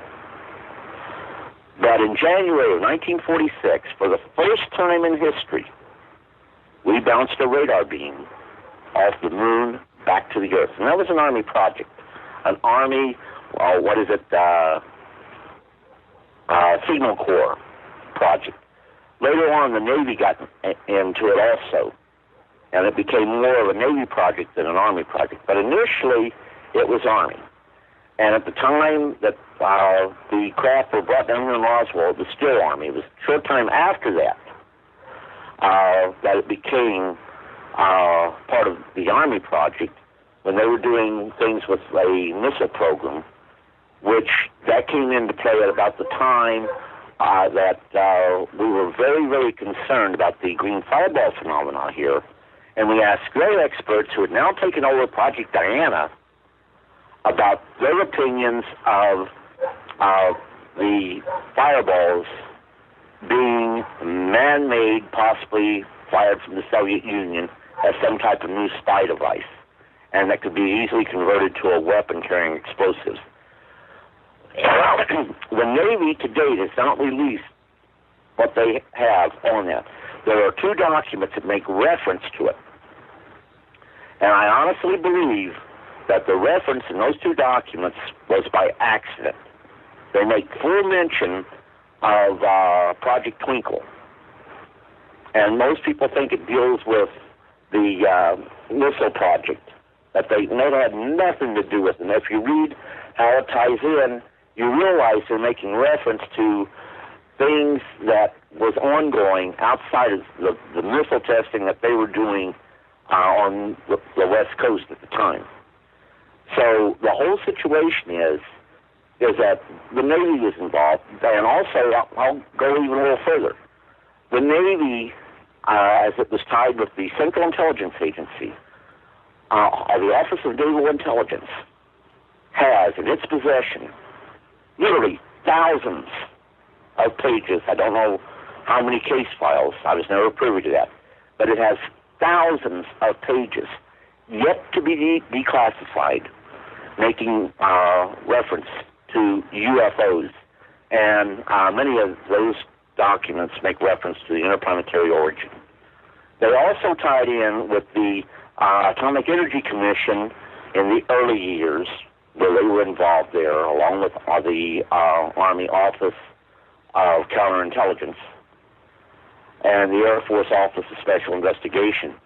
And the FBI, to a lesser degree, was brought into it. But there are documents the FBI has that have yet to be released.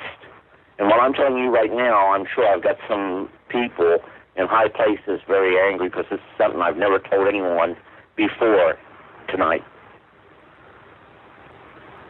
With what about abductions and Corona? Did you ask him? Oh, yeah. Abductions, they're taking place. And as a matter of fact, I have to be very careful. I'll call you when I get ready to do it, and we'll try to do it on your show so you'll know what's going on. Sure. Because people might try to say, oh, this is a hoax. But no, it's not meant to be a hoax. It's not going to be a hoax. But yes, the whole situation is that they have a curiosity about, and you got to remember, each culture wants their own information. That's part of the learning process. And I'll tell you right now, I learned from them on that, because don't take me in and you sit in front of a computer screen and you go and do everything and tell me what you're doing, then say, okay, now you do it. No. Let me sit in front of the computer screen. You walk me through it. I've done it now. Now I know how to do it. But if you just tell me what you're doing, then I sit down and I haven't a clue. You understand what I'm trying to say? I do. I do it every day. Hands-on is the way we learn. Right. The same thing with them. I mean, like, okay, Barney and Betty Hill. Barney and Betty Hill was really, and I don't know how to explain this, and somebody will probably want to go ahead and beat me over the head, but the star system they came from really was the Theta Reticulum star system. It's a binary star system. Right. And from the way I understand it, it's the, whatever they call the second sun, is their planet goes around there, and I think it's supposed to be something like the fourth planet out. And yeah, we now know how many planets are really going through. I don't know whether we've acknowledged it, but we do. We know even the planet from which they came from. But they went ahead, and this particular species has a hard gum surface.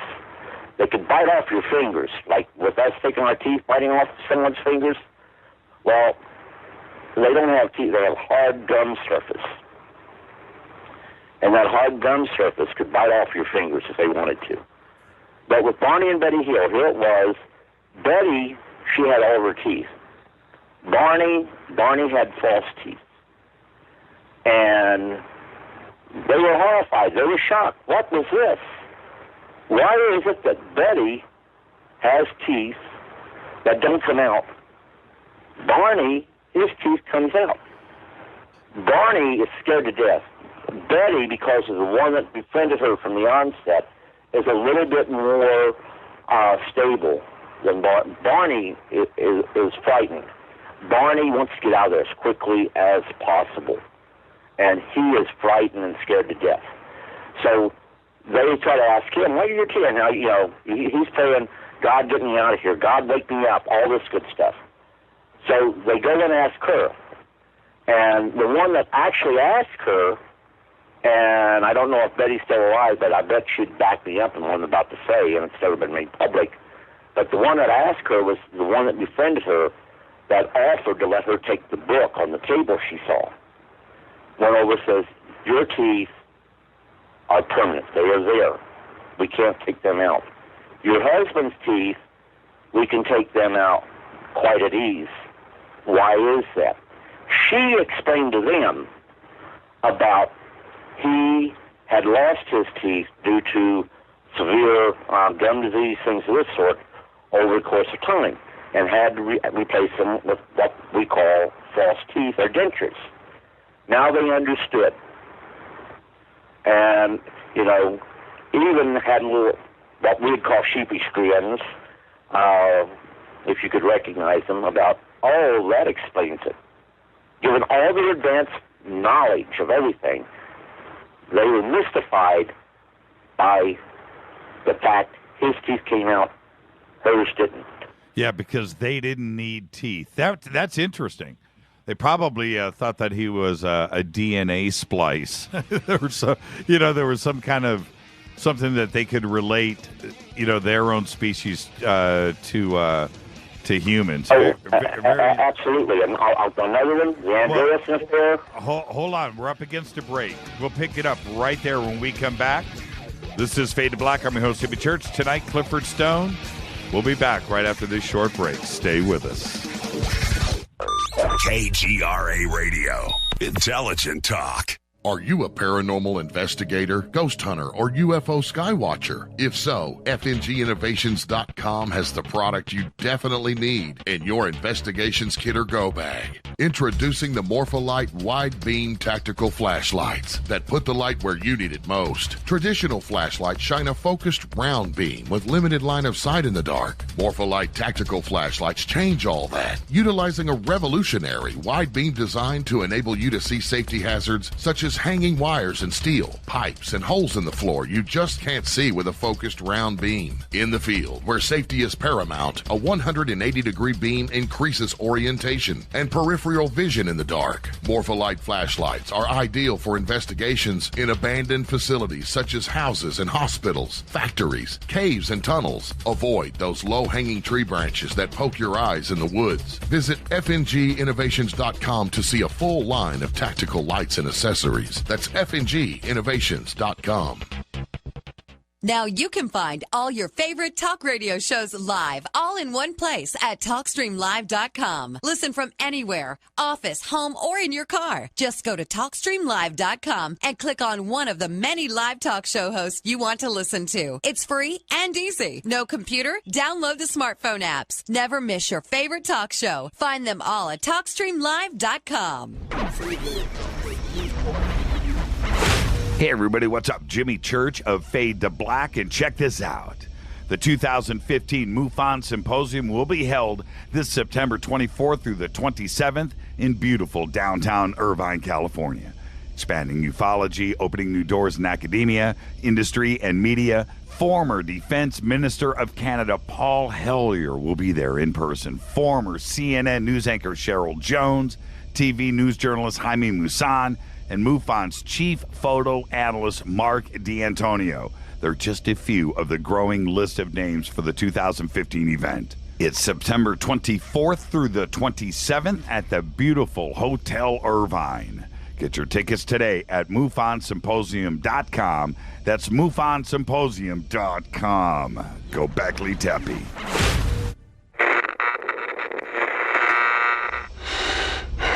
You want to know a secret? I love ponies. I really love ponies. I'm serious. I couldn't stay sane without ponies to brush. Why fade to black? Because you never got that pony, damn it. This is Fade to Black with Jimmy Church on the Game Changer Radio Network and KGRA, the Global Radio Alliance.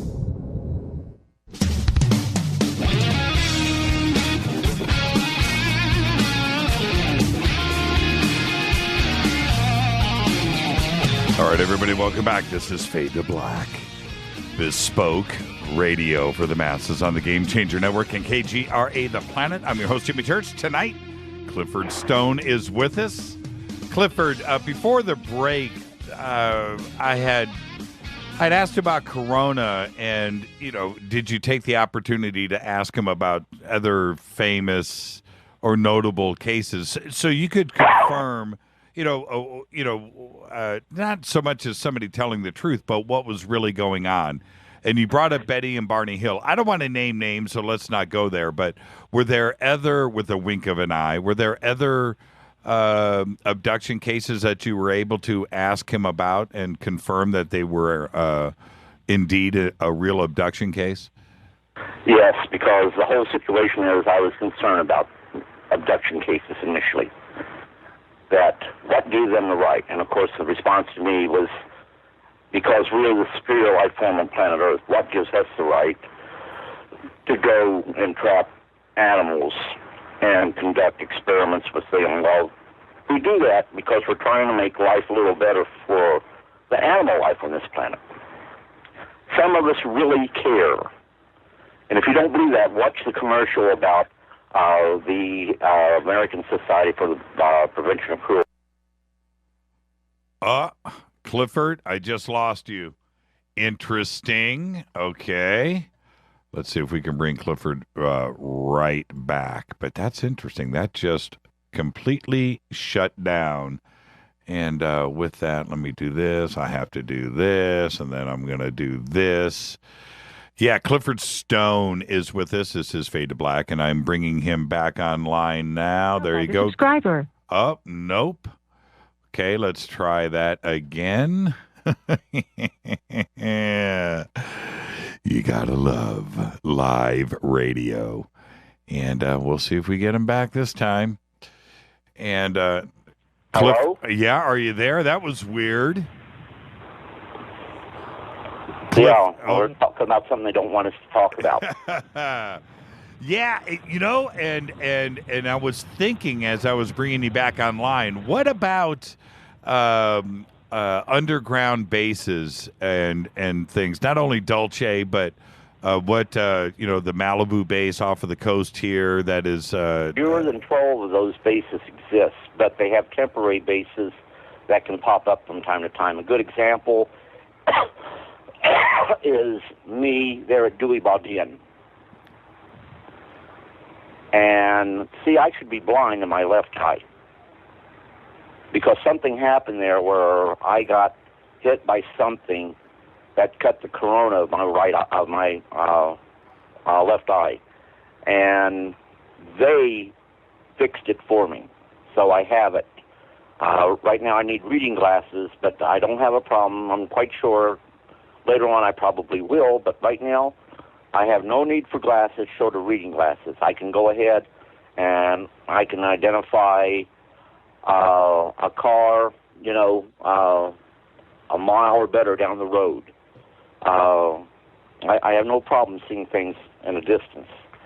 But on that night, I almost lost my eye.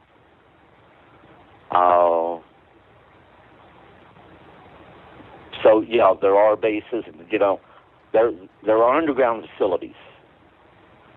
And now with Dulcie, be very, very careful, because Dulcie, there were things, and I know there were things going on there. I don't believe all the stories that are coming out about Dulcie, if I can say that.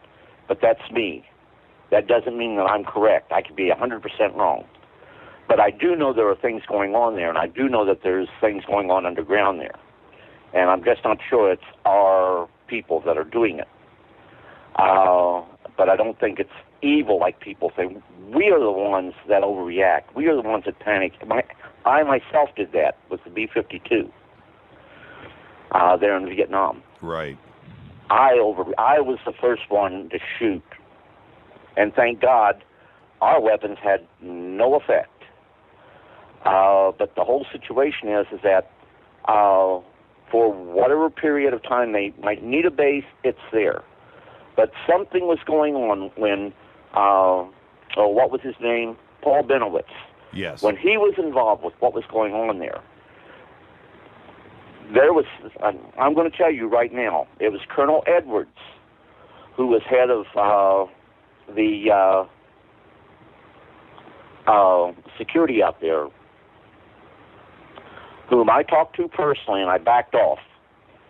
But I said, I have one question to ask you, sir. How do you feel about Paul Benowitz? When I called him in his office, he would not talk to me. And for years, till I was sure he was retired, I would never say anything.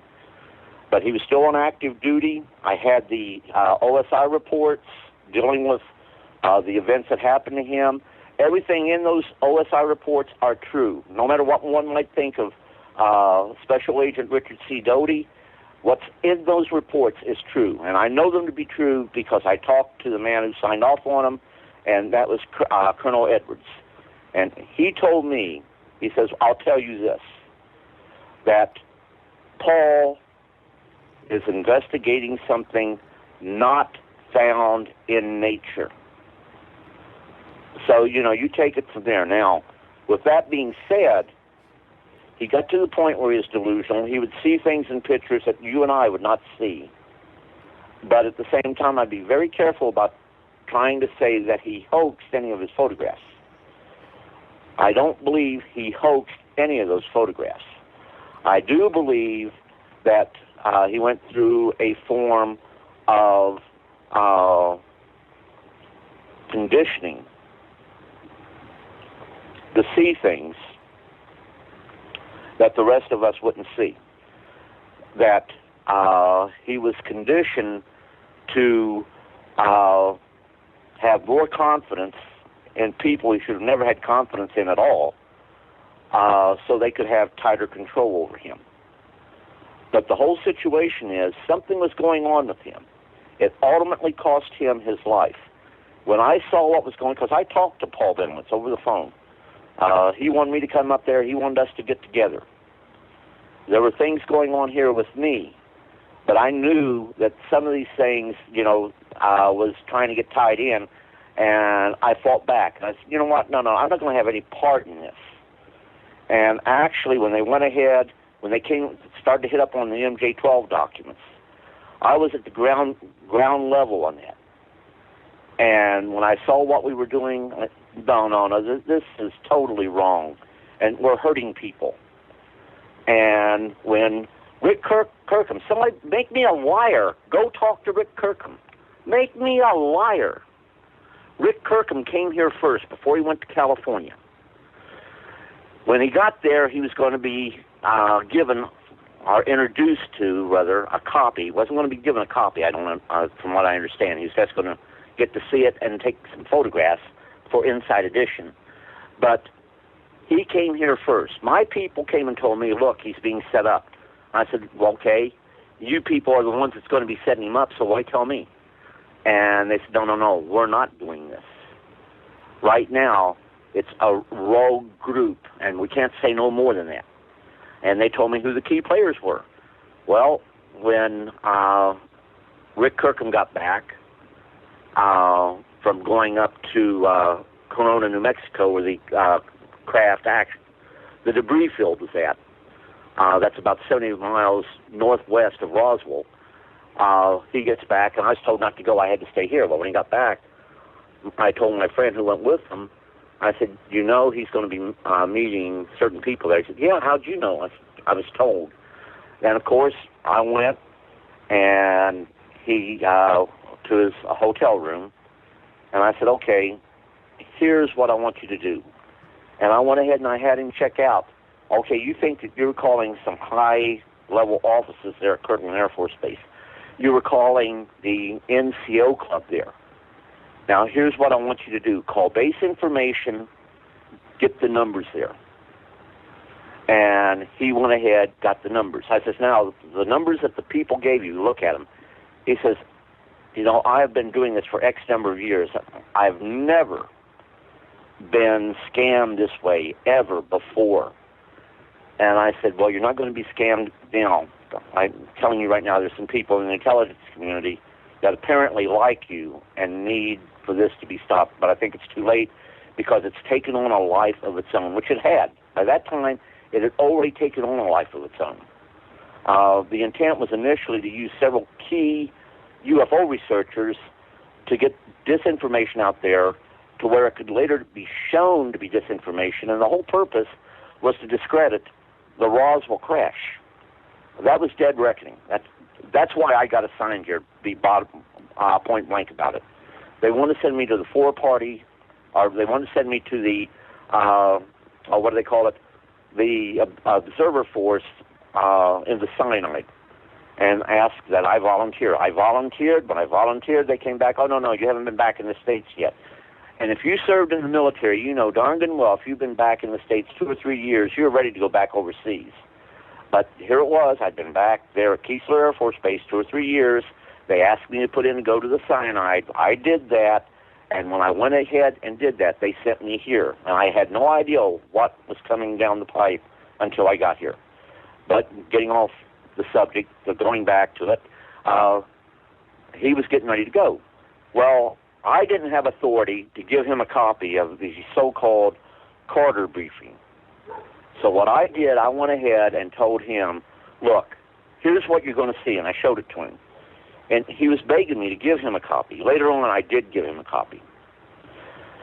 But I didn't give it to him at that time. So he went on to California. When he got to California, he met the people who he was supposed to, and if you go back at that time frame, I can't remember, it was in, I think,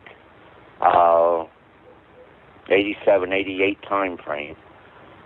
He did a 3-part series for Inside Edition. If you see that 3-part series, you'll note the documents that are shown are prominently from me because it's got my name and address on all those documents, okay, that they show there. But when he gets there, they go ahead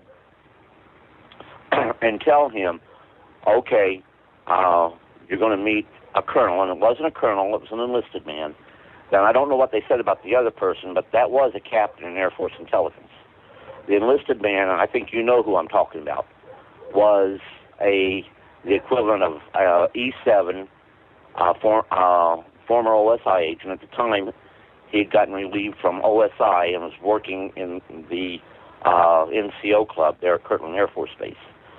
So what happened was he got there, and he was supposed to be interviewing these people. They had the curtain set up where all the people would see as a shadow and all that. But when he got there, he says, okay, are you guys going to go ahead and let me compare the Carter briefing that you guys have with the copy of the Carter briefing I have? They went ahead, you can't have a copy of the Carter briefing. He says, well, I do. They, no, you can't. He says, no, well, I do. I have it in a safe place. No, the only way you can get it is to get it from us, and we haven't given it to you. So he says, well, I got it. And they said, okay, if you have it, then tell us what line, I think it was line 11, page 3, says verbatim. Well, of course, he doesn't have the document. So what to do? Right. Well, he's got my phone number. So he goes ahead and says, well, like I say, I got it in a safe place because it's a very valuable document. So let me go, and I'll copy it down. I'll come back and let you know what it says. So he leaves. He goes. He calls me. He says, Sergeant Stone, I got to know what line 11, page 3 says verbatim. And he told me what was going down. I said, okay, so I got the document out, read him very carefully while he copied it down, line 11, page 3, verbatim. Then the little portion of line 12 where he stopped, and of course he made sure that he marked it as line 12, and he went back and he read it to him. That did it. The two people who were still active Air Force caught the next thing flying, came back to Kirtland Air Force Base to try to cover up their tracks. Right. The other people who were involved were very angry at me. And may I say that they had dinner here on more than one occasion. And they hated me after that, but I could care less. I wasn't going to pull a scam on the American people. I was not going to go ahead and let people in the UFO field that even to this day I think highly of be made pawns in this shell game. You know what I'm saying? Well, it was a Anyhow, perfect... okay, well, I don't want to interrupt, but I just did, and I apologize for that. But not a problem. The Benowitz situation with Doty and everybody over at Kirkland, it was the perfect storm for them. Absolutely. It was, because it was an opportunity for disinfo. Obviously, Benowitz saw something. He did. And whether it was ET, whether it was experimental, what he knew was he had saw something that wasn't right. And was he stable or unstable at that time? He was a business owner. He was a upstanding man in the community. But here sure was and he had contracts with Kirtland Air Force Base. Exactly. And so there was the opportunity for them to move forward with both information that was real, with information that wasn't, open up the Kirkland Air Force Base gates, bring people in, the researchers, and so you know the story. But it was... absolutely. And I got to talk to quite a few of the key players there very quietly and made it clear, if I get caught, the hit's on me, not on them. And in short, I fall on my sword. I will not go ahead and disclose my sources. Just like tonight, I told one or two other people about a week ago about it being Colonel Edwards. And his name is right there on the report itself, if you have a copy of it. If you have my copies of my first two books, you got my CDs that have the books on them, so you have those. Yes. You have the copies of the reports. They're right in the book. And I would not divulge his name when people, so you were told this, and you tell us who. You tell us, no. Now, that's what I would do if I wasn't real. Right. That's what I would do if I was a glory glutton looking for glory out of this. That's what I would do if I was looking for a way to monetarily capitalize on this. But right now I have almost 200 names and addresses to send CDs out to people who have made requests. I'm not selling them. I'm not, saying send me the money for the the postage. I send them out, but I'm on a fixed income.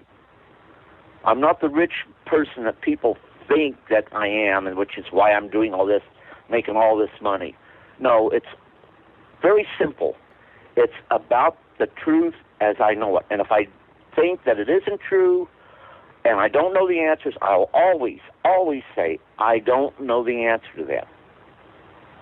And if it's just my opinion, I'll always qualify that by saying, this is my opinion. It's not something that I know. But the whole situation is, the truth is so important. And I'm going up for some testing. I already told my doctor that I'm not afraid to die. If it's bad news, don't beat around the bush. I want to know. And I go to VA next month for about 10 different tests. And one's with nuclear medicine, several hours in length. It's some type of, where they give you, it's some type of chemically induced stress test. Yeah, to keep you off a treadmill. Yeah. Yeah, right. So, and, that has certain risks to it, if you know what I mean. And, of course, I have to do all this stuff because my family wants me to do it. And I don't really like using VA. And the reason I don't, I see so many other service members coming back who still have a lot of life ahead of them, and I don't want to take time up from them for me. But family keeps pushing and pushing. And, of course, I have to say, some of the people in the VA say, this is something you earned. And I sit back, yes, but, we got so many young men and women coming back, having so many problems, that surely it would be better used for them. But you can't argue with your family, you know what I'm saying? Right. But that doesn't mean that I don't feel guilty about it. I feel, so many others need it more than me. Well, speaking of feeling guilty, did you ever confront Richard Doty? Never given the opportunity. Do you think he feels guilty about Benowitz? Actually, yeah, I believe he does. You think I believe he liked Benowitz. And actually, he publicly acknowledged at one time that he felt sorry for what he had to do there. And the key words is what he had to do. And now, I would have never put Benowitz in that situation to begin with. When I started to talk to him, I tried to caution him and even suggested, look, Paul, you and I, we stand together. We don't let these people go ahead and walk over other people. And I said, don't fall victim to this. But he was very loyal to Doty. He had high regards for Doty. He greatly respected Doty. And I'm not telling you this as something I believe or think. Now, this is something that I know. And I know because I talked to the man on many occasions on the phone. Well, why didn't Doty take his foot off the gas then? There's no such thing as wrong or right or morality when it comes to American intelligence. And I think at some point it stopped being official and just became unofficial because he had heartburn with quite a few people in the UFO field. And I'll tell you, all this stuff that they were involved in, it damaged the UFO field. It tore the UFO field apart. Well, that was their intelligence. Yeah, that's what you're right, and it hasn't recovered from that at all.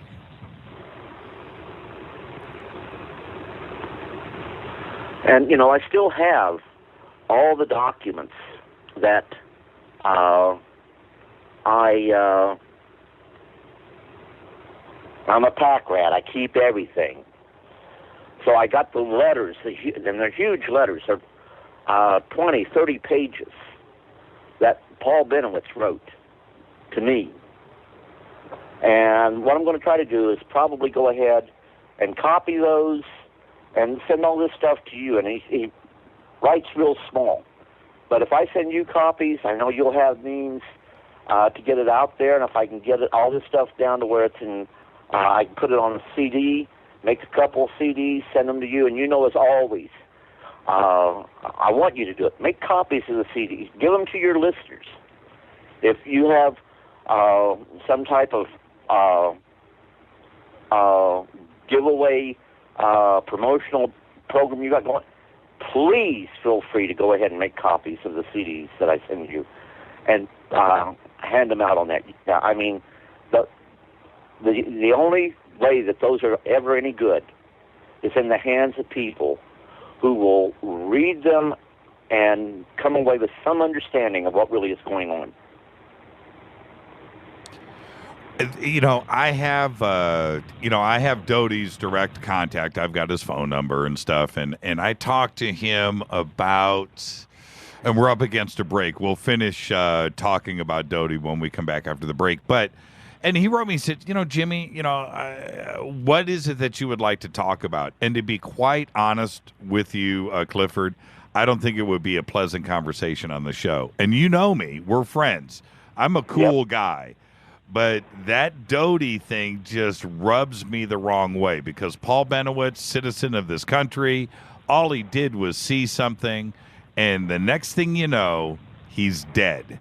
And it was because of what was going on there with OSI, Benowitz, Kirkland, and they used it because they wanted... The weapons storage point there at Sandia. When you come back from the break, I'm going to tell you something I've never talked about before about that. Oh, thank you so much. That's why you're on with us, Clifford. This is Fade to Black. Let's take our last break. Let's take this into the fourth quarter. I'm your host, Jimmy Church. This is Fade to Black tonight. Clifford Stone is with us, having another great conversation with Clifford. This is Bespoke Radio for the masses on the Game Changer Network and KGRA, The Planet. More with Clifford Stone right after this. Stay with us.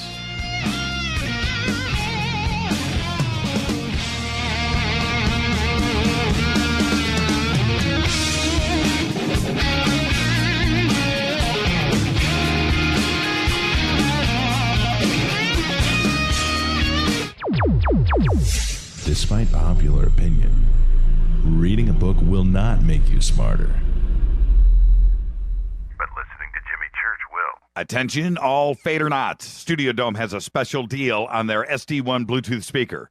Just go to jimmychurchradio.com, click on their banner, enter the promo code Jimmy, and you get $40 off and free shipping on the SD1. It's voice activated, comes with a USB antenna, cables, and a carry bag. Never listen to your phone, tablet, or laptop speakers ever again. It's the only way to listen to Fade to Black. That's jimmychurchradio.com, Studio Dome banner, promo code Jimmy. Go Beckley Teppy. Erica, Brittany, Gabby, and you're listening to JimmyChurchRadio.com. It's not a lifestyle we chose. We were born this way. KGRARadio.com. Hey, everybody, what's up? Jimmy Church of Fade to Black, and check this out.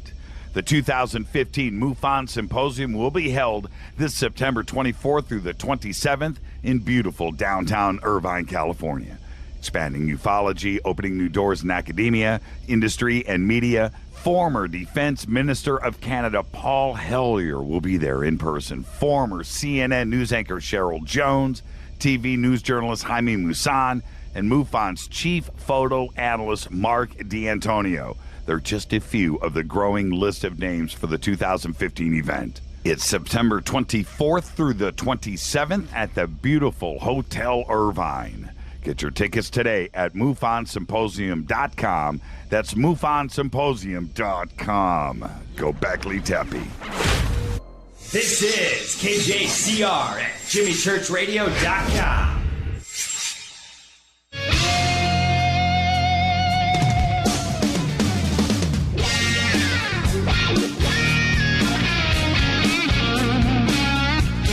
All right, everybody, welcome back. Fade to Black. I'm your host, Jimmy Church. Another great night on the show. Thank you, Clifford Stone. Let's take this into the fourth quarter here. This is Bespoke Radio for the masses. This is late night radio like none other, man. This is takes you back to the old days, doesn't it? And so, Clifford, when you said before the break, I'm going to say something, because you share with me both privately and on the air things that it's not discussed. And when you say something like that, I get excited and I'm nervous. So, okay. I'm probably going to create more questions than I have answers to. But in the 1950s, mid to late 1950s, we came to within minutes of igniting World War III because of UFOs being picked up, coming in over the polar circle, northern circle, that would be on a course consistent with incoming ICBMs from the former Soviet states, our bombers. We almost launched missiles, we almost launched fighters.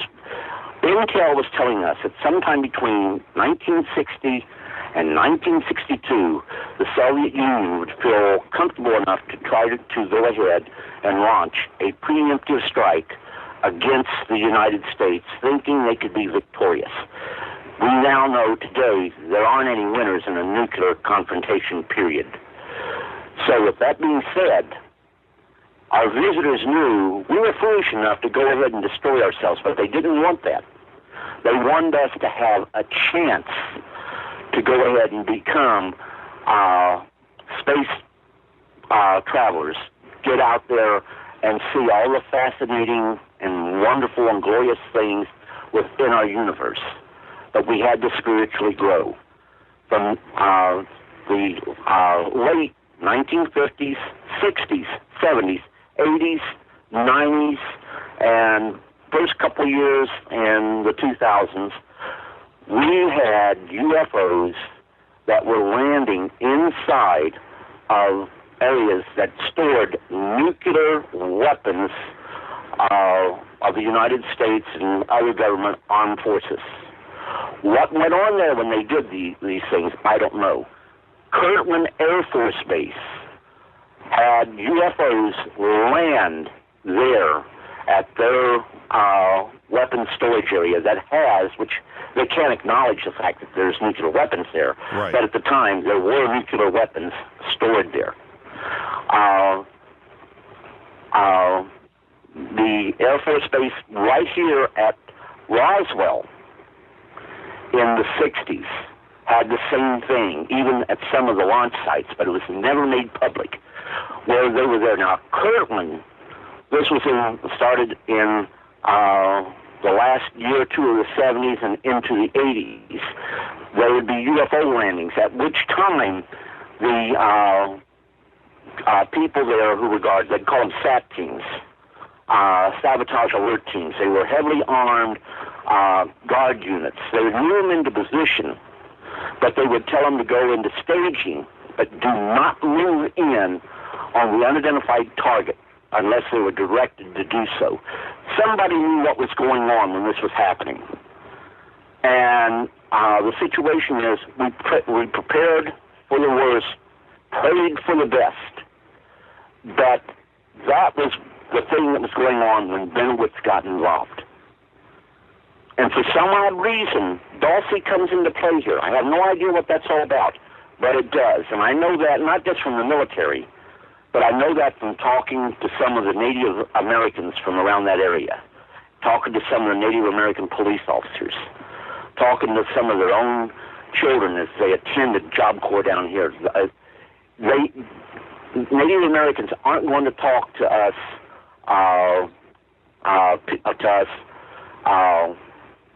round eyes or whites or whatever you want to call us, because they feel that we don't understand, and all we would do would laugh at them for their superstition. Once they know that you have had experiences and you can understand, then that opens many doors, and then they go ahead and talk to you much more freely.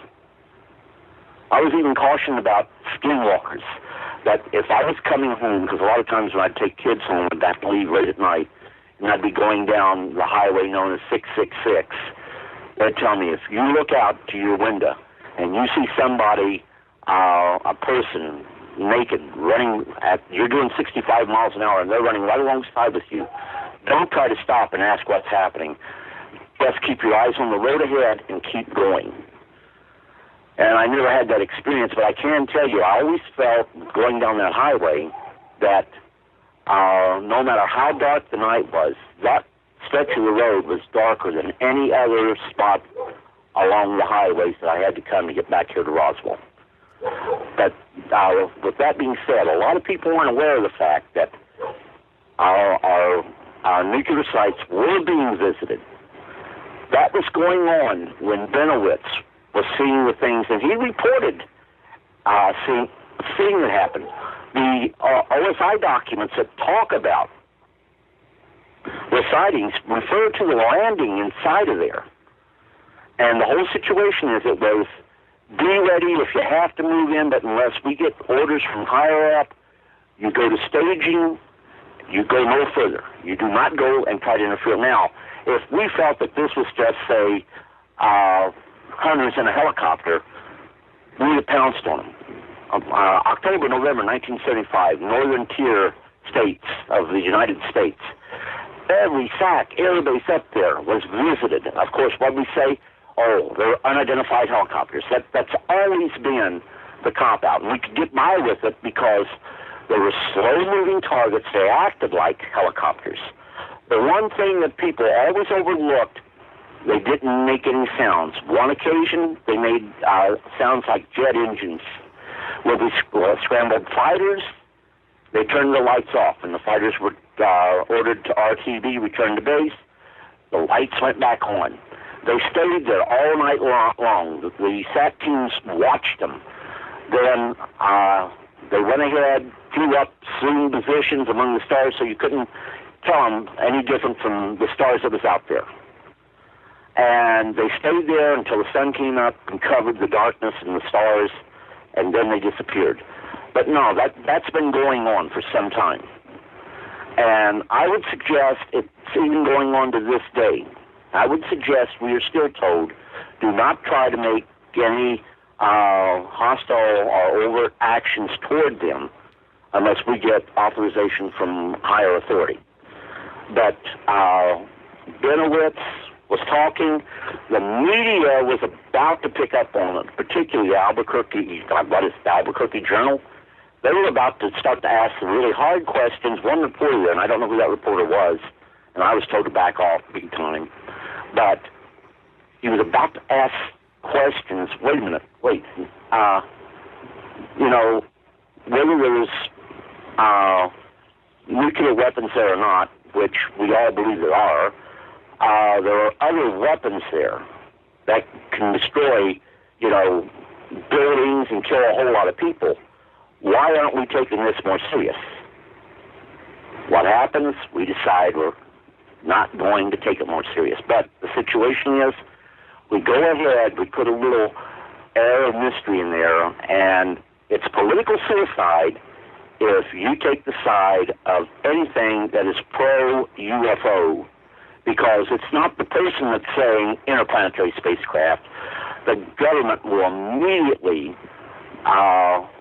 come in and state, are you the interplanetary spacecraft? Well, no, I'm talking about a UFO, unidentified flying object. We don't know what it is. But don't you think we should? Well, it's not an interplanetary spacecraft. When the GAO did their investigation for Congressman Schiff, Jack Anderson, he went and asked the people who was doing the investigation. They told him that the Department of Defense, particularly the Air Force, was stonewalling, and that they had information they were still trying to cover up. But they immediately qualified, having said that, by saying, but we don't think it's a UFO. Well, what's your definition of a UFO? And the actual definition of a UFO has nothing to do with it being interplanetary, but the intent of making that statement was that we don't believe it was an interplanetary spacecraft. Why were they doing that? That was a step towards saving face. Yes, they're covering up, but we don't want to be put into the same basket with all these people thinking it's an interplanetary spacecraft. Well, the whole situation is, case is not closed, court is still open. We have not been told the truth as to what crashed here in Roswell, and we need that truth. It hasn't happened yet. The Air Force's 2 scam reports don't answer that. You go to the National Archives and you find that there are 2 lead investigators in that was looking at film footage of the key witnesses, whom they never went and talked to, by the way, but they looked at the film footage in order to go ahead. If they needed to use it, they would know what to come back. The one person they went ahead, I'll tell you that, Glenn Dennis, the mortician, the colonel, that was the lead person there, I can't remember his name, but he was out for blood on Glenn Dennis. When you talk to the jawjacker that jumped from Project Manhigh, he was redheaded, Kebler, I think his name was.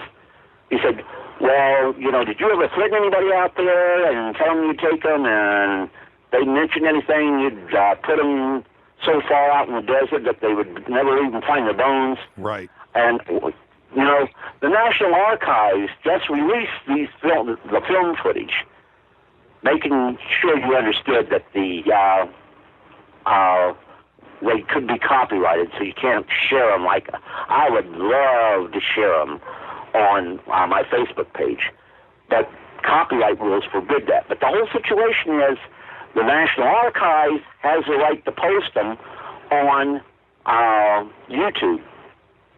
And the whole situation is people need to watch these, but they were just released from the National Archives here in 2013, 2014, 2015. They only started to appear on the YouTube site within the last 7 or 8 months. With it certainly isn't any coincidence about nuclear activity used certainly offensively since 1945. But you said yourself that you no longer fear death. Do you fear World War III and a nuclear exchange, or will it always be thwarted?